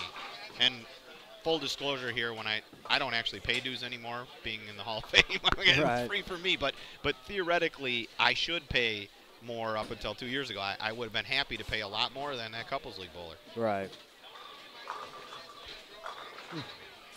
Well, yeah, that goes on to say about the couple league bowler, the mixed league bowlers are all, most of them are there to just have fun and enjoy themselves and drink and enjoy their friend, the company of their friends. Whereas you get your good league bowlers that go out and bowl, the local tournaments every month or whatever, and they could go about paying more dues like you described. Yeah, and you can build dues money into tournament entry fees too. Sure, yeah. So it's just the money comes to USBC in small increments, and the people who use USBC services more, that bowl a lot of tournaments and leagues like myself, or score high, are paying more. Yeah. Well, how about paying multiple dues to bowl multiple leagues? Well, sure. if it was worked in where you're paying just a tiny increment every time you bowl in league, I would maintain. Let's say your average league at a bowling center men's league, Tuesday, Wednesday, Thursday, 5-man men's teams. You get your teams that have the guys that bowl one league. That's the only league they bowl, and then you have your guys that bowl 3 nights a week, 4 nights a week, even in some cases on men's league across different houses in their hometown. Don't you think that people like that bowl multiple leagues in many tournaments should pay more? They're using that service more. And they're reaping the benefits more. So yeah, I agree with you. I think that then you should have to pay your dues based on the number of leagues per league, basically. You bowl 3 leagues, and granted you maybe could drop the price of the dues, maybe just a little bit, and then you bowl 3 leagues, you pay your dues 3 times. Yep. And I know this is hugely controversial, but at some point there needs to be forced consolidation, and there needs to be far fewer local organizations than there are in this country, and that's something that USBC doesn't want to force because those delegates come from those associations, and they're very resistant to that. I've seen it going to the convention, and I understand that, but when you've got like 3 or 4 associations in a city like Milwaukee, around a city like Milwaukee, that's stupid. Yeah. The Milwaukee area should have one association. Yeah. And I'm not picking on Milwaukee because that's a common thing all around. Well, no, back in St. Louis, there's 3, See, and even 4 if you include the Illinois side of the river. That's dumb. Yeah. There should be one large, good association serving all the bowlers in that community. It would be less administrative costs by miles, and it would be a bigger, stronger association altogether. But there's so much politics and all those local people and those volunteers. And definitely. There's actually 2 on the Illinois side. Oh, is there 2? Yeah. Ours were, in where I'm at, and then the one north. Oh, okay. Because I know the St. Charles, so we're talking about St. Louis. Right. St. Louis, St. Charles, Jeff County, Tri-County, and Riverbank. And Alton. I know. Okay.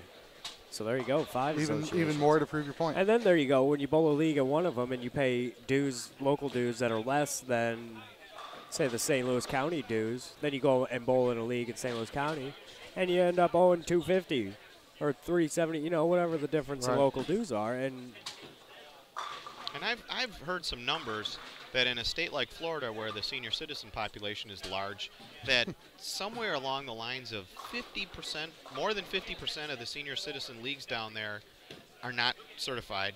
So yet all those bowlers are benefiting from the things USBC does to make sure that the bowling alley, the flat gutters, and the lanes and all that are up to spec. Right. They're using USBC services, not like and I use them. Right, but they're not generating income because they're not charging their bowlers. Right.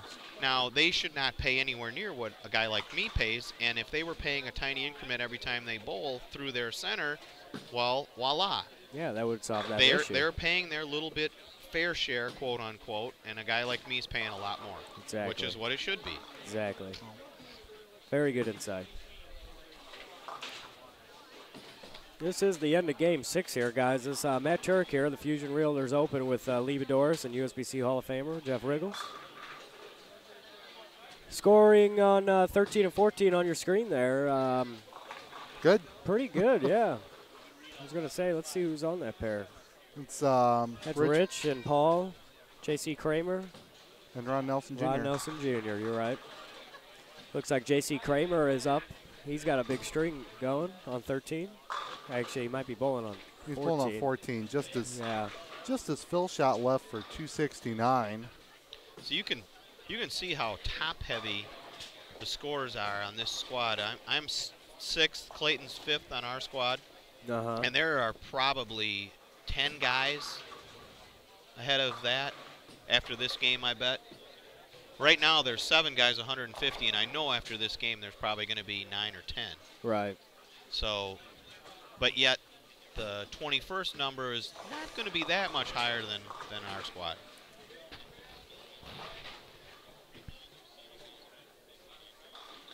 Hey, guys. Yes, Mike Flanagan. I'm really tired. Okay. That's what I'd let you know. Well, that's good to know. Why are you tired? Mike's tired. 2 reasons. One reason is over the course of the last 5 weeks, I've been streaming every weekend but one, and one was 11 days in Detroit. Second reason is I drove to and from all these events for the most part. Yeah. And the next reason is I have more than enough help here today, so that usually when my brain keeps moving. Oh, it's not today, huh? Yeah, when my brain keeps moving and I just got to keep focused on stuff, the adrenaline keeps running. But I'm kind of sitting over here at my own little table and I'm updating social media. Kitty table. And I'm like just talking to people and I'm in a really comfortable chair right now. You're CEOing very well today. Yeah, so I thought I would just put the headset on. Where's all the money you're counting? For a minute, let everybody at home know that I'm tired. All right. Well, I'm feeling sorry for you. All right, but I will tell you that tomorrow, I'm going to be tired tomorrow. When we dial in this broadcast, when we hammer this thing home, and we're moving cameras for every pair, this telecast tomorrow, he moves pairs for every game. So there is no such thing as just setting up the TV pair and we're good. Oh, boy. Oh, no. It's running down lane with HDMI cables and bumping cameras around, and hopefully we don't get the blue screen of death. So this takes a long time then? Is that what you're saying? Well, I probably won't have to make the stepladder, so I don't have to. Oh, you're making the stepladder. Yeah, right. I'm going to be like 20th starting tomorrow, and I'm old. You're going to be on Yahoo and MSNBC and all that stuff on Monday with the crazy antics you're going to pull. It's going to go viral. Or else. Anyway, so what's going to happen here is they're going to have, 10 is going to bowl 7 and 8 is going to bowl 9, and that's going to happen. Like let's just go left to right. 3 and 4, 5 and 6. Okay. Then the winners of each one of those matches is going to go on to face seeds 5 and 6. Let's say 7 and 8, 9 and 10. Nice. And then the winners are the 5-6 are then going to be the first stepladder match, which will then happen like on 15 and 16. And then the winner of that match will go on to 13 and 14, then to 11 and 12, then to 9 and 10. Oh yeah, effectively there's a six-way step ladder because Yeah. that. Yeah. Right. Yeah, that extra modified step ladder. So we will be moving cameras Each every game. It's going to be a lot Now of the fun. beauty is we're going to have 4 cameras here, so we can have a pair set with a 2-camera shoot, and we'll have the next pair already preset ahead of time. That's the beauty. Well, do you get to be required to yak tonight? Because I've got business to attend to tonight. Oh, we'll be able to hammer. You got this any? thing. You got any guests in that? We don't have C-squad? anybody lined up yet. We think most people are probably going to head over to the casino. So, it'll be us 3. But that's why early in the day when we can grab such great guests like yourself, Richter, Gottschall, I mean, this is what the fans want. They don't really want to listen to Mike Flanagan or I really Matt would. Turek. They all want to listen to Lee Boudouris. There's no doubt about that. He's got a fan club. If there man. weren't dice One- waiting for me, I would like to be here to pick on Aaron when he bowls, Yeah, and a few others, and Tommy Fry, and sure. but No, it's a fun trip too for you. I have to go pay for my room effectively. Yeah, I know. So we just appreciate you filling in for a whole block, Jeff. That's fantastic. Aaron just wants the next squad to go fast so that he can get to the casino. And just a reminder, that squad is supposed to start at 6 o'clock tonight. They might be on They're time. not too bad off here. Yeah. It'll be 6:30 at the latest. It's about 50 minutes to re-oil, they say. 50-50? 5-0.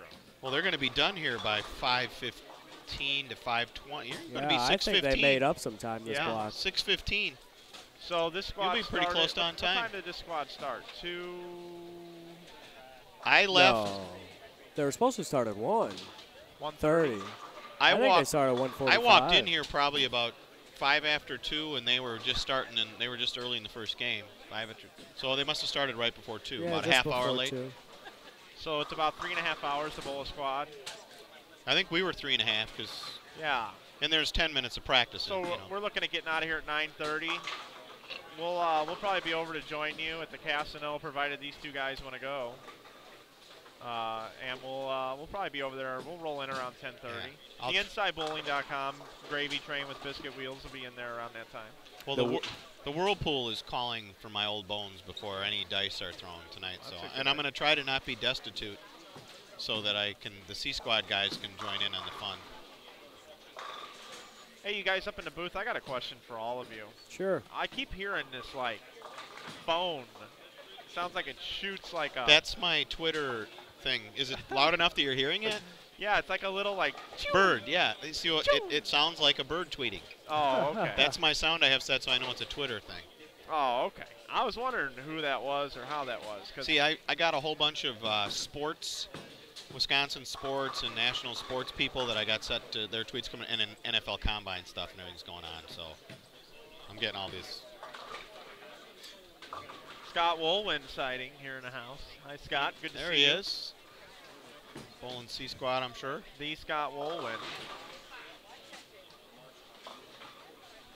And you're watching Game 7 here at the Fusion Realtors Open. This is the second round of qualifying. You Last bet your game of the bippy. block. I like it, man. I like it.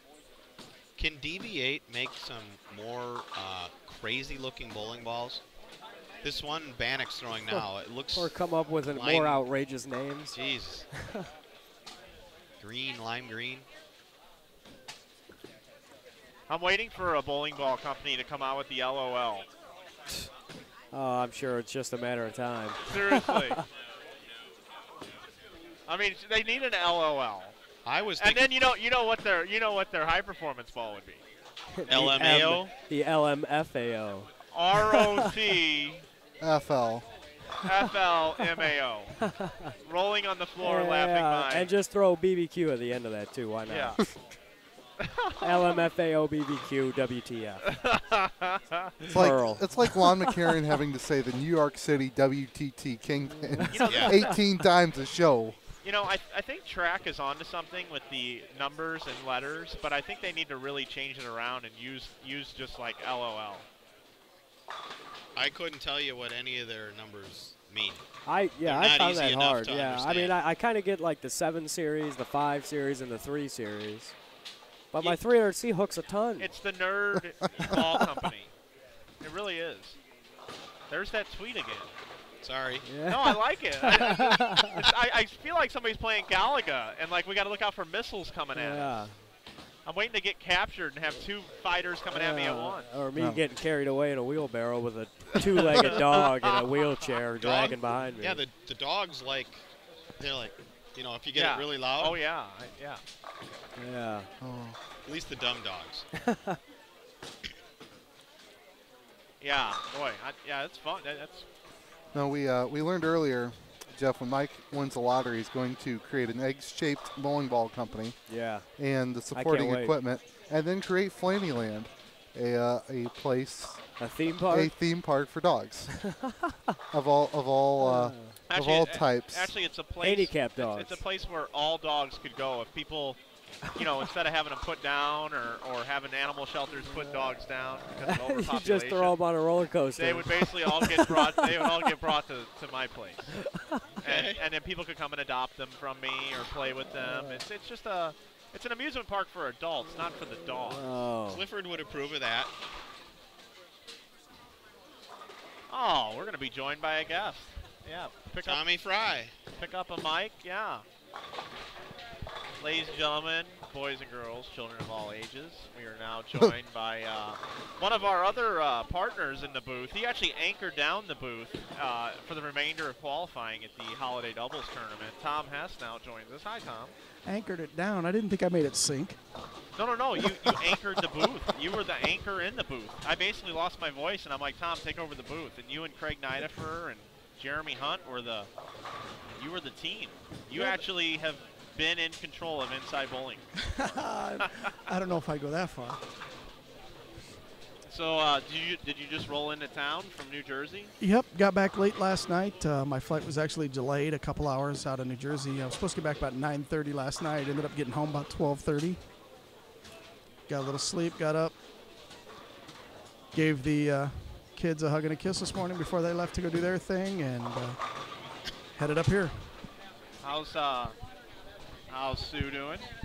Sue's doing good. She's actually at Southeast Polk all day today, watching my son in his show choir performance. Oh, beautiful. You guys both have Sues in your life. That just dawned on me. Yeah. Are you going to make it out for a little entertainment tonight, Tommy? We'll see how today goes. Aaron will drag you there. Look at him. Look at Aaron. He's just losing. He's chomping at the bit. I don't know, Jeff. You think you can twist my arm hard enough to get me over there? Maybe. Hey, Tom, have you had a chance to meet Matt Turek here? I don't think I have.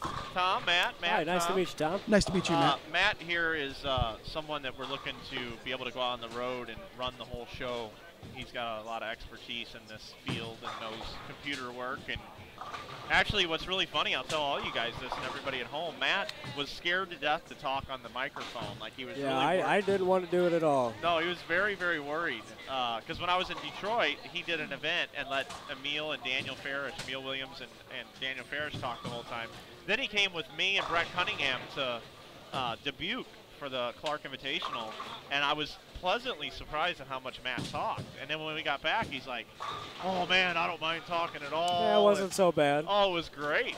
It was great. And then today he's like, "Hey, we kind of got a lot of people in the booth and stuff. I was kind of wishing I'd have opportunity to sit down and talk more." So this from a company standpoint is like, you invest in us now because Matt Turek is a rising stock. And I'm not going anywhere. If we're going to have 5 people in the booth, though, we could get rid of these chairs and just have like a couple couches or something. Yeah. Just saying. Yeah, This isn't the Holiday Doubles Tournament Office League Why not? where Gail's passed out. Not Gail. That never happens. Where's my shirt, Flanagan? Well, you know, Mike, there is no doubting what you're doing is definitely working. You can see it all over just by the entry counts going up from all your promotion all over the social networks. And as a guy who was just out in New Jersey, I definitely missed your coverage on Extra Frame this week. Oh, so. thanks, man. Thank you. I'll tell you what, everybody at home, 2 of the people in this booth right now, from a celebrity status or whatever you want to call it, have been on board with this and have given me their ear and their mouth since day one. Even when he didn't want it. Yeah. And these 2 guys, seriously, these 2 guys from Iowa and Wisconsin did not have to support what this guy in St. Louis was doing that they had never heard of. But they have, and I really mean this. I mean, I'm so appreciative of that. And then like guys like Lee and Matt who have just supported it locally, and Lee would just show up at like 8 in the morning and would just be like, "You got room up there? Yeah, come on in." And now here he is, you know, coming out on the road. This guy's got as much of a resume for Extra Frame or USBC if they ever wanted to expand than anybody else. I mean, this guy, Lee, you've probably logged 100 hours in the booth at least. Oh, I haven't been counting, sorry. But if you really think about it. Yeah. I mean, he does have his own fan club for. It's got one person. He does. It's got one person in it. Oh, I'm a fan of Lee. Oh, I don't even have a fan club. I'm up to 2 now. Tom I've done Hess 4 events. And Joe Nolan. Hi, Joe. Anybody who wants to try to take advantage of a bunch of drunk guys and get them to bowl pot games left-handed, who's a lefty, you know, you got to be in his fan club. That's true. Even Matt Todd's in the Lee Boudouris fan club. All right, I'm up to 3. Yes. No, You know, I can't look at Lee and not think Chris Bailey. Oh, I'm up to 4. The man-child. The man-child. The legend from way back in the day of PBA regionals. You remind me so much of him when he was young. Hey guys, just hopping in. I don't know if you've been talking about it, Jeff, but how do the scores look compared? I mean, I know there's a couple of guys pretty high on this squad, but overall, are they doing about the same thing that they did? I think 21st is going to end up just slightly higher than it was on the first squad, but this squad is way, way, way stronger than our squad. And the higher numbers are higher on this squad by quite a bit. But I think that this is the strongest of the 3 squads today, without a doubt. Okay, I haven't really looked. You know, like I said, I've been busy doing other stuff this week, and I haven't even really looked at the squad assignments. I just knew when I was bowling. You've so. been busy. Come on. Yeah, throwing a couple too many bad shots, but hey, it is what it is. You just can't do that out there. I was close, missed by 50 pins, 2 160s and a 140, kind of hurt. But missed match play or missed the cash number? Missed match play. Okay. Yeah, I was 146 over after being 151 over the first day. What did the cash checks pay? This 1,000? Last cash was 1,000, and I'm not sure of the increments, Jeff, but every few spots it went up. For example, in 90th or 89th, I got 1150. Not bad. You know, it's a solid payout. You know what I mean? When you finish 90th in a tournament, you know, is a good thing. This year, I'm assuming in years past, you know, it used to be where the Masters wasn't that great of a payout. Where making the top 8, you're only getting $2,000 or $3,000. This year, I don't remember, but I want to say 10th or 12th, right around in there, was almost $5,000 this year. So it was a better payout. Not so top heavy. I like that. Yeah. You know, well, when you're, you know, a couple years ago, like when Sean won it, it was $100,000 to win. Yeah. You know, and that's obviously we would love to be bowling for that every week, but you don't want to put everybody else in the field in the poorhouse to pay one guy $100,000. Yeah. If they were bowling for this 25 or 30 weeks a year, we'd be fine. Yeah. So if there's any multimillionaires out there with a little extra money to throw around and nothing to do with it, the PBA, give them a call. Tom Clark would love to have some sponsorship dollars, and that's what we need. We got a great product, man. Best bowlers in the world out there on that tour. Yeah, it looks like John here posted in the chat he received $2,800 for places 17 through 24. See, that was like 8th place. Yeah, just 4 or 5 years ago, that was 8th place money. All the years that they bowled the Masters in Milwaukee, and a lot of those years were like 100 for first, 100,000. that was like the 8th place check, and people used to say, well, aren't you bowling the Masters? It's right down the street. And, you know, I was young enough then, but I was like, I'm not good enough to be in the top 5 against all those guys. And if I can make the cut, maybe win a couple matches, so I finish 12th or whatever, 16th, so I get, you know, $1,500 or $2,000. I said, that's insane. Was that John Brocklin you were referring to, Matt? Yeah, it is. He just sent out a shout-out. Thanks for the support. Yeah, John, hey, great bowling out at the Masters, man. Great run. Yeah, you were there and got to watch some of that, right? Yeah, Tom? yeah. I don't like to do a whole lot of watching when I'm out there. I'm a guy that loves to bowl. I hate to watch it. Yeah. I really do.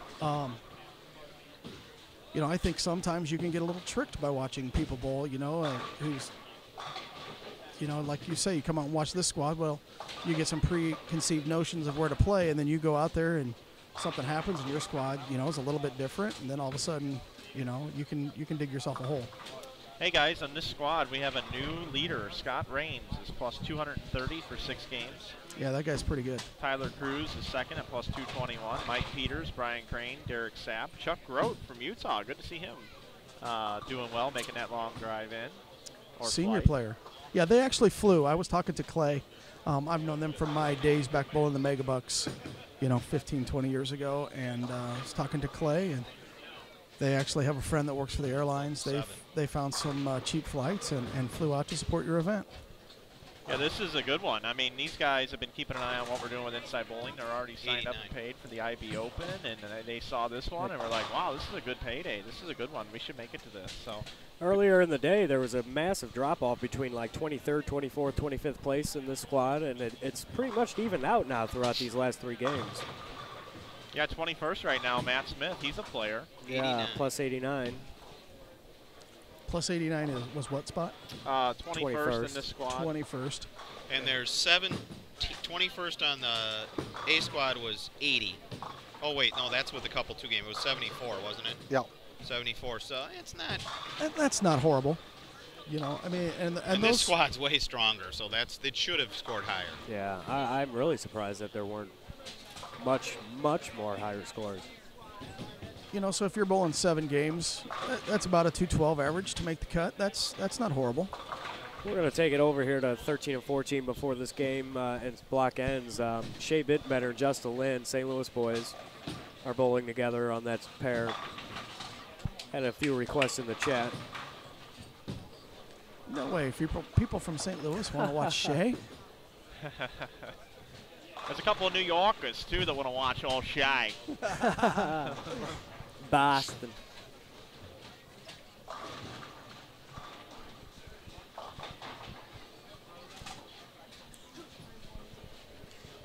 How far away is this for you, Tom? It takes me about 2 hours to get here, depending on how fast I want to get here. You know, because I'm in that mindset of I know you're from Iowa, so anytime I go to Iowa, like your house should be like right next door to the bowling center. I don't know why. It's just weird, you know. I think that. I get the same thing when I go to Missouri, Mike. Yeah, that's true. Yeah. Thinking, looking around the corner, I'm going to run into Mike Flanagan. Yeah, right, yeah. Yeah, no matter what bowling center you're in. You almost need to we almost need to get like a bullet train between St. Louis and Iowa. That'd be all right. Get me there in April a little quicker. Yeah, I could just drop people off at Redbird Lanes, and then Jerry could take everybody everywhere. Yeah, Jerry actually took me to the airport yesterday. I rode with him. Is that not one of the nicest guys ever? Oh, absolutely. How did he end up bowling this week? He was a train wreck. Yeah. But he had a good fun time. Yeah, he was a little disappointed with his bowling, I think. But overall, I mean, he had a good experience, you know, and same thing, man. It's not easy out there. The people that think it is I encourage anybody to come out and try it once. Right. You've got teammate Parker Bone made the show. Wouldn't that be unbelievable if he could win back-to-back, or not back-to-back, but 2 majors in one season? Yeah, that would be back-to-back majors. There hasn't been another major since the World Championships. Yeah. Okay. Still got the TOC and U.S. Open to come. Yes. Yeah. Okay. Yeah, it is back-to-back. Yeah, would that be unreal? That'd be awesome. I'm pulling for it. You know, I mean, obviously, I like all the guys on the show. Stu Williams, a great guy. Wes Malott, the Big Nasty, is not the Big Nasty, by the way. He's one of the nicest guys out there. Yeah. Soft-spoken. You know, Wes Malott. does anybody pay attention? Who won? I know that Mika bowls Parker the first match. Yeah. Winner bowls Wes. Who was the number 1 seed? Was it Belmo? Belmo. Belmo did get the Belmo. number 1 He seed. won that last match by 130. You know, and well, he snuck by a couple of matches earlier. Yeah, that you know, Machuga deal. And the Machuga deal. You know, Parker had a chance to get him. Unfortunately, didn't get there. I was listening to you. I wasn't watching, but I had my phone on. I was listening to you guys on the way up, and you were talking about watching it. I don't know if I was watching that at home live, and what happened when Machuga balked? It's dead silent. Mike takes 2 steps, and a guy coughs in the middle of the crowd. And I mean, it was obvious on the extra frame. You could actually hear That's the a cough. loud cough then. You know, so He I don't know. Well, yeah, the cameras were right behind the pair, so the microphones were probably pretty close. yeah. But still, I mean, you can't. You don't know you're going to cough. Guy's throwing. You know, for Mike, doesn't have a major. He's got 4 titles, but he doesn't have a major. What at the time is the biggest shot of his career, and you can't hold a cough for 5 seconds so the guy can throw a shot. Just, you know, kind of befuddles me. Obviously, you know, Mike's a teammate of mine. I was pulling for him to win, and you know, super bummed out. And there, by the way, there's a guy who's back. I had the privilege of bowling next to him in Detroit. He threw the ball phenomenal all week. Up in Detroit, he bowled great all week. You know, obviously a 6th place finish. He's going to get another win here quick. Yeah, he's a phenomenal player, and he's making that deviate stuff look good. Looks like we got a little score update here. Andy Mills got 300 going down there on lane 15 and 16. How many frames is that? Only 7? Or through 8? This is his 8th frame. Okay, so he's up on the 8th on lane 15. And you can see him on your screen to the right there. Oh, Jeff Cat. The Jeff Cat. RIchgels Put the Black jinx Cloud. on. Cat. Just put the link. The kibosh. That's what I call the Scream Crusher. I'm a cat. What can I say? So, You know, hey guys, I thought my hair was spiky, but this guy to the right of the booth is. Ben Ole. Holy I cow. think I'm Holy gonna get some. Hi. Look at that hair. Clifford can walk between his wrist, between his hand and his ankle when he releases the ball. Wow. Holy That's always cow. been, that was my line on him the first time I saw him. I saw him, it's like this far from it. He gets 150,000 revs, and his leverage point is the worst you can ever imagine. If he got it in next to his ankle, he'd have Belmo's rev rate. Wow. And I used to say, man, my dog Clifford could walk between your wrist and your ankle at release. I just want to say something real quick, Matt. If I get a string, next one, don't talk about it, please. Oh, I'll try not to. Well, that was me. I catted that one. I pointed it out. Yeah. I was the cat there. Matt's the most polite broadcaster in bowling right now. It's because he has hardly any experience. That's the only reason Yeah. why. Just wait until you get yelled at a few times by some of these players. Yeah. Oh, you'll. Next thing you know, They'll be shocked when I yell back. Yeah, they will. Be like, man, that little guy up there, that super soft-spoken guy. Yeah, he's got a little man's complex going on. With that get me mad. I don't know it takes a lot to get me mad, but I don't know if you've ever seen me bowl, but you know, sometimes when I'm not bowling, I'm not the friendliest guy around. that seems to be the case with a lot of bowlers. I'm the same way, and I know a few guys back home that if they're not bowling good, you just don't even go near them. But you know, really, I am just a big teddy bear. Just give me 20, 30 minutes to calm down, and Yeah. everything's okay. Oh yeah. Tom, you know what I think would be a good, like, community service job for you? Oh boy. Community service. Oh boy. What'd you do wrong to deserve community service? We don't even want to get started on I'm what just I've done wrong to deserve I community think, service. I think you should, like, get, like, a part-time job or something at Costco, and you should be one of the sample guys on the weekend. Could you imagine that? I guess I've never been into a Costco, so well, I what they do don't know is like what you're talking Sam's. about. Have you been to Sam's Club? Yeah. They sample like a few products like around the store. I could just see you like being like, "Come on over." Oh, okay. I thought you Here's meant walking around trying the samples. No, you no, mean no. trying to get people to come handing up them and out. try. Yeah, handing them out. Yeah, like, Yeah, I hey, gotcha. Hey, get over here and taste my cheese. Or, hey, I I've got gotcha. orange sherbet today, Yeah. everybody. Come on My over. vegan and try- bacon. Yeah. It's good. Can you imagine Thomas doing that? I like Brocklin's coming here. He's making you into a Walmart greeter. Yeah. Ah, yeah. Oh, we boy, need yeah. Welcome to Walmart. He needs a wheel- Get your, yeah. a wheelchair and a Get out. mohawk. No, I'm putting you at Costco. Love me some Jeff There's- Dunham. Love me some Jeff Dunham. Hey, we were talking about earlier, you should have been on this segment. I put Richter and Rob Gottschall on the spot. I said, who would be a good comedian, a stand-up comedian that's a professional bowler or at least a very good amateur bowler? And they couldn't really think of anybody. Well, I know a guy. Mike Nape. Who Come would, on. yeah. That's easy.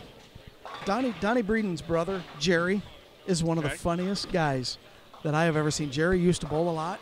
He doesn't bowl much anymore, I don't believe. I actually haven't seen Jerry in years, but you want to talk about a guy who can get a whole room rolling. Yeah, he's a good one.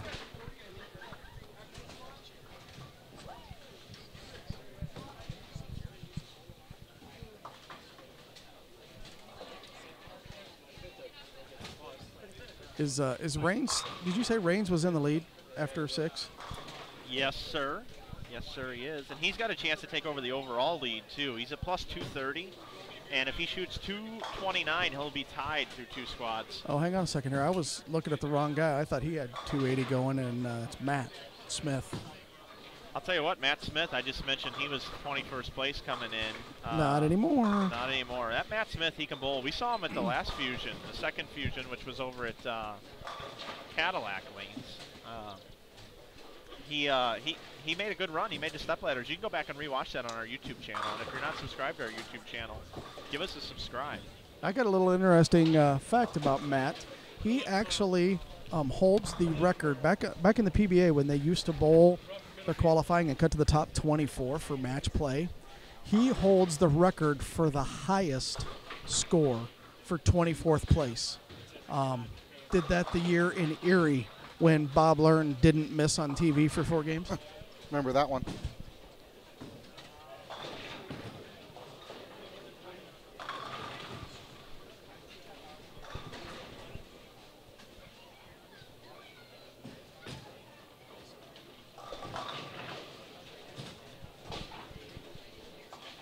And here we are at the end of game number 7.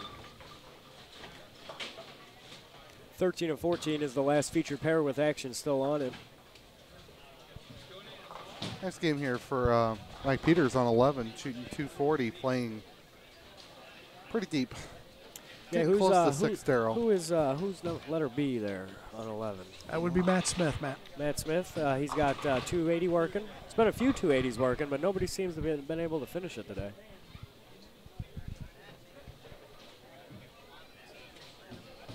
That's one thing, Matt. That's like one of the hardest things about this is getting to know all these bowlers out here. And you know, this is like my 3rd or 4th trip to Iowa now in a couple of years. And I got to tell you, coming to this event, it almost feels like going home. I mean, last night I got Shannon Buchan's mom giving me a hug, and the whole Engelkiss family is just happy to see me. There he is! Like I'm like a borrowed son or something. I'm like, you know, it's great. Everybody's so nice up here. I love it. Yeah. Speaking of the Engelkiss family, I need to give them a big shout out. They do an awesome job running the Greater Iowas. Joe and Rosie, and their daughter Jennifer.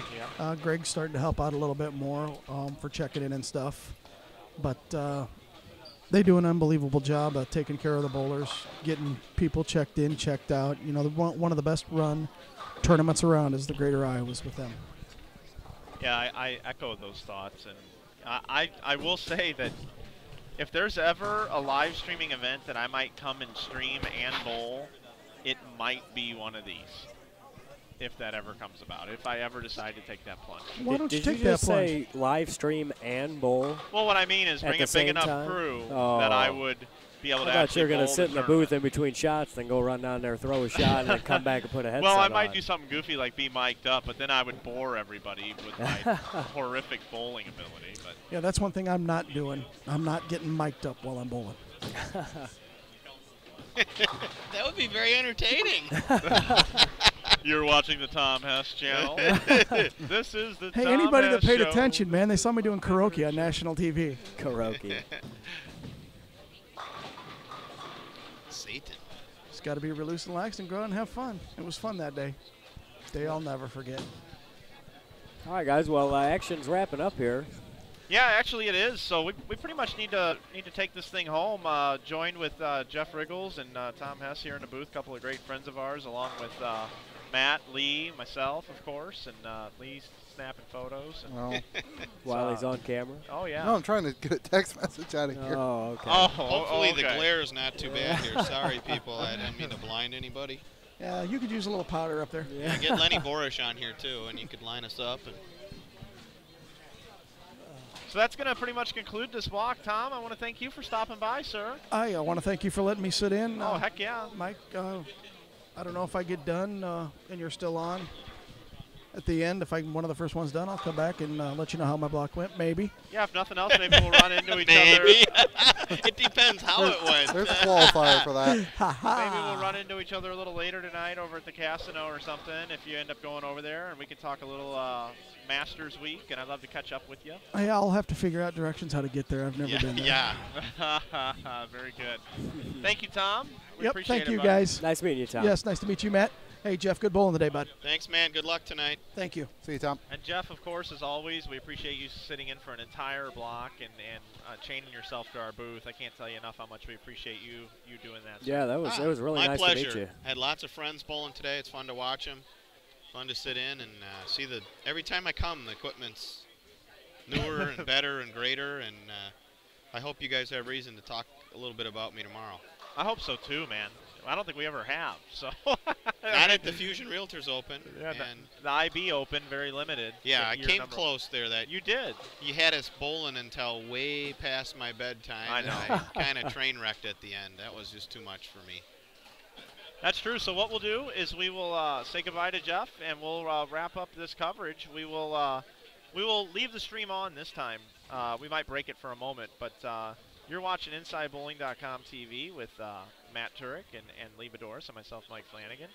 And we'll be back in about an hour or so with C-Squad tonight here at the Fusion Realtors. Always a joy to be in Iowa. Absolutely great bowling center, great sponsors. Joe Engelkeys and his staff. There does are a great lot job. of sponsors. Absolutely. Thanks, guys. All right.